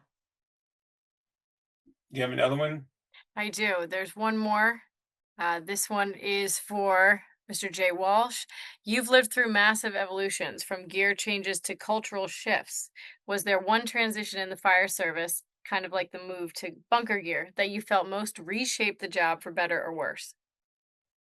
Yeah, that it's pretty easy. It was bunker gear. It was a big change. I always say anytime we have a tool, we train on that tool. Bunker gear, I don't think we trained enough with the transition to bunker gear, fire service across the board. It really changed the way we operated because it encapsulated us. We were kind of dampening our senses to the heat at a fire. The best story I could use is I remember years ago talking to a war years firefighter, and back before the mask, I said to him, I says, man, you know, back in the day, you must have enjoyed transitioning to a mask, like, you know, us transitioning to bunker gear. And he says, no, I really didn't like the mask. And I kind of was caught off by that answer. And he says, no, because before a mask, we could only go to the next window because we needed to get a breath of fresh air. So we would pop that window, we'd stick our head out the window, and we'd continue our size up. Okay, we got 2 more rooms before we hit the room of fire. And that we were continually sizing up, and we could only go as deep as the smoke and fire would allow because we didn't have a mask. He goes, once we transitioned to a mask, we stopped taking those windows. We stopped sizing up the fire as we were progressing deeper into the flat. So if you take that same scenario with bunker gear, you've dampened down our senses because back then they stopped taking windows for breath of fresh air, and now it was just the heat stopping them. Well, now with bunker gear, we have a mask and bunker gear. We've encapsulated ourselves. We don't sense the heat. The smoke is not stopping us. I believe that we penetrate deeper than we really should be into fires because we've lost those senses. We've dampened down those senses. So I think, you know, when we're train to try to keep aware of the heat and the smoke conditions as we're operating in fires. And that all comes with training and experience. But yeah, I think, you know, one of the biggest changes in my career, and I think Tim could add to it, is a transition to bunker gear. Excellent. No, absolutely. It's very insightful. Great answer. And then there was one more if we got her last one. Sure. All right. This one is actually for all three of you, Nick as well. This one is a rapid reaction question. They ask, courage or discipline, what drives better outcomes and why? courage, or discipline? Well, Disciplined courage. discipline first, then courage. No, disciplined courage. Ah, I see what he did Oh, there. that's actually a great answer. Yeah. You got to There's a- know. You got There's to a know time what you to know. take risks, and there's a time not to take risks. If I have a risk taker that's taking a percent, I'm gonna have to discipline that guy. But I want a guy that knows when to take the risk. You know what I mean? So I think disciplined courage. You know, Yeah, you know, I absolutely. thought that Yeah. discipline was bad for morale. I don't think discipline's bad for morale because I said already that the firefighters know the guy's a problem, and most times when I've had to do something discipline-wise, you've heard a guy say, "Well, it's about time." So I don't think discipline's bad for morale, but I think that if you put those, No, but you're talking about controlled courage. I'm talking. Well, yeah, Yeah, Yeah. you're talking about there's times to be that guy that goes I worked with straight a in. lot of guys that took risks for no reason. A Right. lot of people know who they are. They were, we call them headhunters. They were taking risks for no reasons. They were doing stuff that there was no reason to do. Right. So I mean, it's a double-edged question, but you know, if I can put those two words together, I want disciplined courage. That's what I want. That's what I'm looking for. No, Yeah, I agree with that 100%. Yeah, I want the guy that can push down the hallway, but I want him to know, you know, when to go and when not to go. When to push. when to make that hard push and when to maybe Right. slow down. Right. Yeah, I would change it to controlled, but same idea. Same You idea. got to know when to turn the faucet on. You got to know when to just when to push hard, when to not to go. You got that goes to the second part to that is, or the outside part to that is when we tell the firefighters that if you get called by command, someone who's outside and they say get out now, come out now. It doesn't matter what you see. It doesn't matter what's coming out of your lens, right? There's a whole nother lens that you're not seeing, and you may not even realize it because you got one more door that's got to fail. And if you don't listen to them and that one door fails, now we've got a much larger problem. Whereas if you listen to the guy that's outside, maybe you're almost out of the hallway when that door fails or whatever it might be. Right. So I think you need to control what you're doing. And we've all had bulls in the china shop where they just don't, they're just there to break stuff, or they're just there to be the hero or whatever you want to, and you're trying to rein them back. Right. It's like you need them on a leash because you don't need to do that. We don't need to do. If the question's looking for, a trait in an officer that drives an officer, not, what an officer's, so a courageous officer or an officer that's a disciplinarian, so you can use that same mindset. Because like I said, I worked with a lot of great officers that were very reckless. Fires as an officer, and I think Jay will agree with me, were the easiest part of my day. Yeah, They were the easiest part of my day. absolutely. So, courageous as an officer, all you gotta do is do your job on the fire, and firemen are gonna look at you like, okay, I can trust him. So we can interchange that word courageous and trust, because I think trust is a better word when I'm looking at an officer, if I'm gonna trust that guy. I mean, when I look firefighter or firefighter, I need that also, right? So I'd rather have an officer that's trustworthy, that's not going to put me in a position on a fire ground. Courageous is simple. You can just, it's a game really to some guys. So, and then as discipline goes, if you're looking for what do you think makes a better company, being a courageous officer or disciplinarian, I think that's, they're both ingredients to the recipe that's going to make you sometimes you got to be that guy that's courageous, and sometimes you got to be that guy that's a disciplinarian. And I think both of them will equally drive how that company operates. But again, even as the officer, even though you're responsible for that company, but he has to come first. Yeah, I agree. Yeah. Outstanding. Good stuff, man. Good stuff. That's why really you're here. Thank you guys. So what we always do is the last couple of minutes. Tim, what do you got coming up? Where you going? Where you talking? Where you teaching? Where am I not? Let's see. Are you going to New England show? I'm not doing an England show. I'll be in training base in Alexandria, Virginia in September. In October, November, I'll be back out the Fire Department Training Network. I'll be in New Jersey. I'll be in upstate New York. I'll be in Windham, Connecticut. I'm going to Fort Lauderdale in 2 weeks. I'm busy. So is there a timklett.com or someplace where people can look your stuff up? Yeah, it's nakedfireman.com. I'm joking. I really don't have a .com. I'm on Facebook. I have an email address. I don't have a. And frankly, you don't need it because you guys are that good. You're just by word of mouth alone will keep you busy. Nah, I'm only as good as the people that I surround myself with. So, that's it. I hang out with Jay Walsh. Can't go much better than that. No, you can't. We do well. We do well. Hey, Jay, what do you got? What do you got coming up? I'm a grandfather first, so to my grandkids, and my son's on the job in Connecticut. He's carrying the torch to the next generation. My nephews are on the job, so it's all good. And beyond that, I do a little bit of teaching at the Connecticut Fire Academy. So they have a fall class going in, actually started this week, and I'll be involved in that a little bit as the fall unfolds. And he'll be at the state chiefs next year. Yeah, he didn't get fired this year. We have a lot of fun with it, but it's a great class. It's for anybody out there that's looking to take their training to the next level.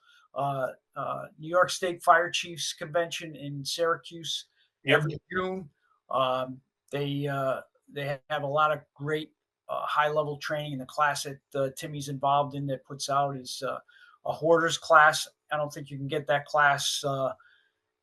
No, three places. What is it, Timmy? 3 places across the country that's available to, and everybody that takes that class goes home with a lot of experience. All 3 props I teach at, And you had a good crowd for that too, if I remember correctly, right? I remember people. Yeah, we had. I heard people talking. We're there on the floor, right? We're marketing our ladder testing, hose testing, and all that stuff. And a lot of people were. That's how I found out you were there. Was one of those people said that they had just come from your class, and I said, "Oh, I got to talk to him." So that's when I started snooping around and eventually went and found you downstairs for the next class. That was there. Yeah, we have a good group. Sue Ravar, who runs that whole program, is second to none when it comes to training firefighters in New York State. She trains more firefighters. She doesn't do the actual training, but she brings training to everyone. Oh yeah. And just if I could add it's a New York State Fire Chiefs convention, but the class is open. We've had firefighters from New Jersey, Connecticut, as far as Maine, so it's open to anybody that's interested in that training. Yep. In fact, I talked to her about the Long Island. Show. Yeah. And because we're interested in going down there as well, the company is. But while I was talking to her about that, I told her about a class that I do. So she had me send a resume and stuff down to her. So I might be lucky enough to be able to go down there and take a break from the floor, go do that, and then come back. It was the largest show in the country when it was years ago, but the FDIC has taken over that. But they're still the second largest show in the country. Oh yeah. Well, if you remember back when it was at the Cello, what do we call it? The one out there in the mountains. The Concord. Oh man. There's some memories when I was a kid. Yep. That was huge. That's when it was the biggest show in the country. They had 25,000, 30,000 attendees back then. I think FDIC was 35,000 last year. Yeah. Whatever. Yeah, it's just I actually did not purposely put in an application this year. Me too. I wrote her and I said, listen, for sure the state chief. Go find somewhere younger. For the FDIC? Yeah. I said, we need to find some young folks to come up. They don't need to listen to the old farts anymore. just a different view. Well, so, so let's let me just finish up with a couple things. So again, we're really excited to be back. So let me just talk about the next couple months. So as we mentioned a couple times, Timmy Brown will be here in September. And again, all this stuff are posted on the listserv, so the list is there. So Timmy will be here in September. We're then taking a left-hand turn, and we're starting a leadership series.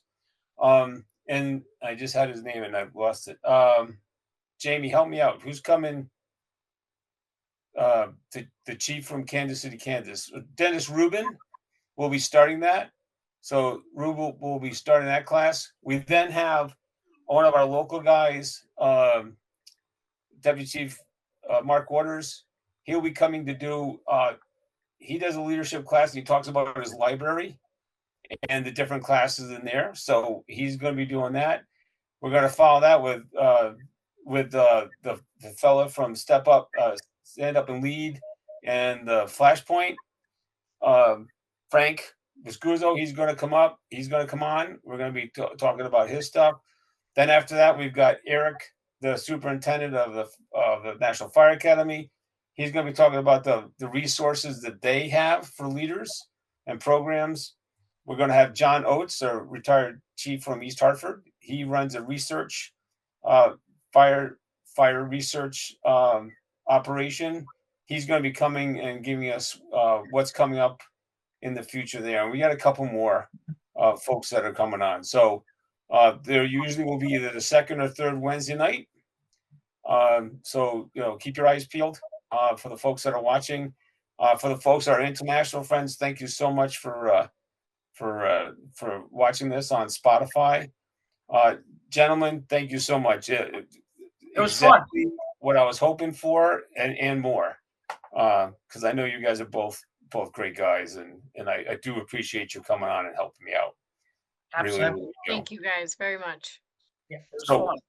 so on that, if you guys have nothing else and we got nothing else in the key, we're all set. All right. Right. Thank you. Thank you very guys. much, guys. Thank you. Appreciate it, and we'll see you around the shows. Absolutely. All right. Say hi. Hey, listen, say hi to Dad for me. I will do that. All right. Say hi to Dad for me, because Paul, but I haven't seen your dad in a while. So. Will do. All right. Thanks. All right, Take care. everybody. See you later.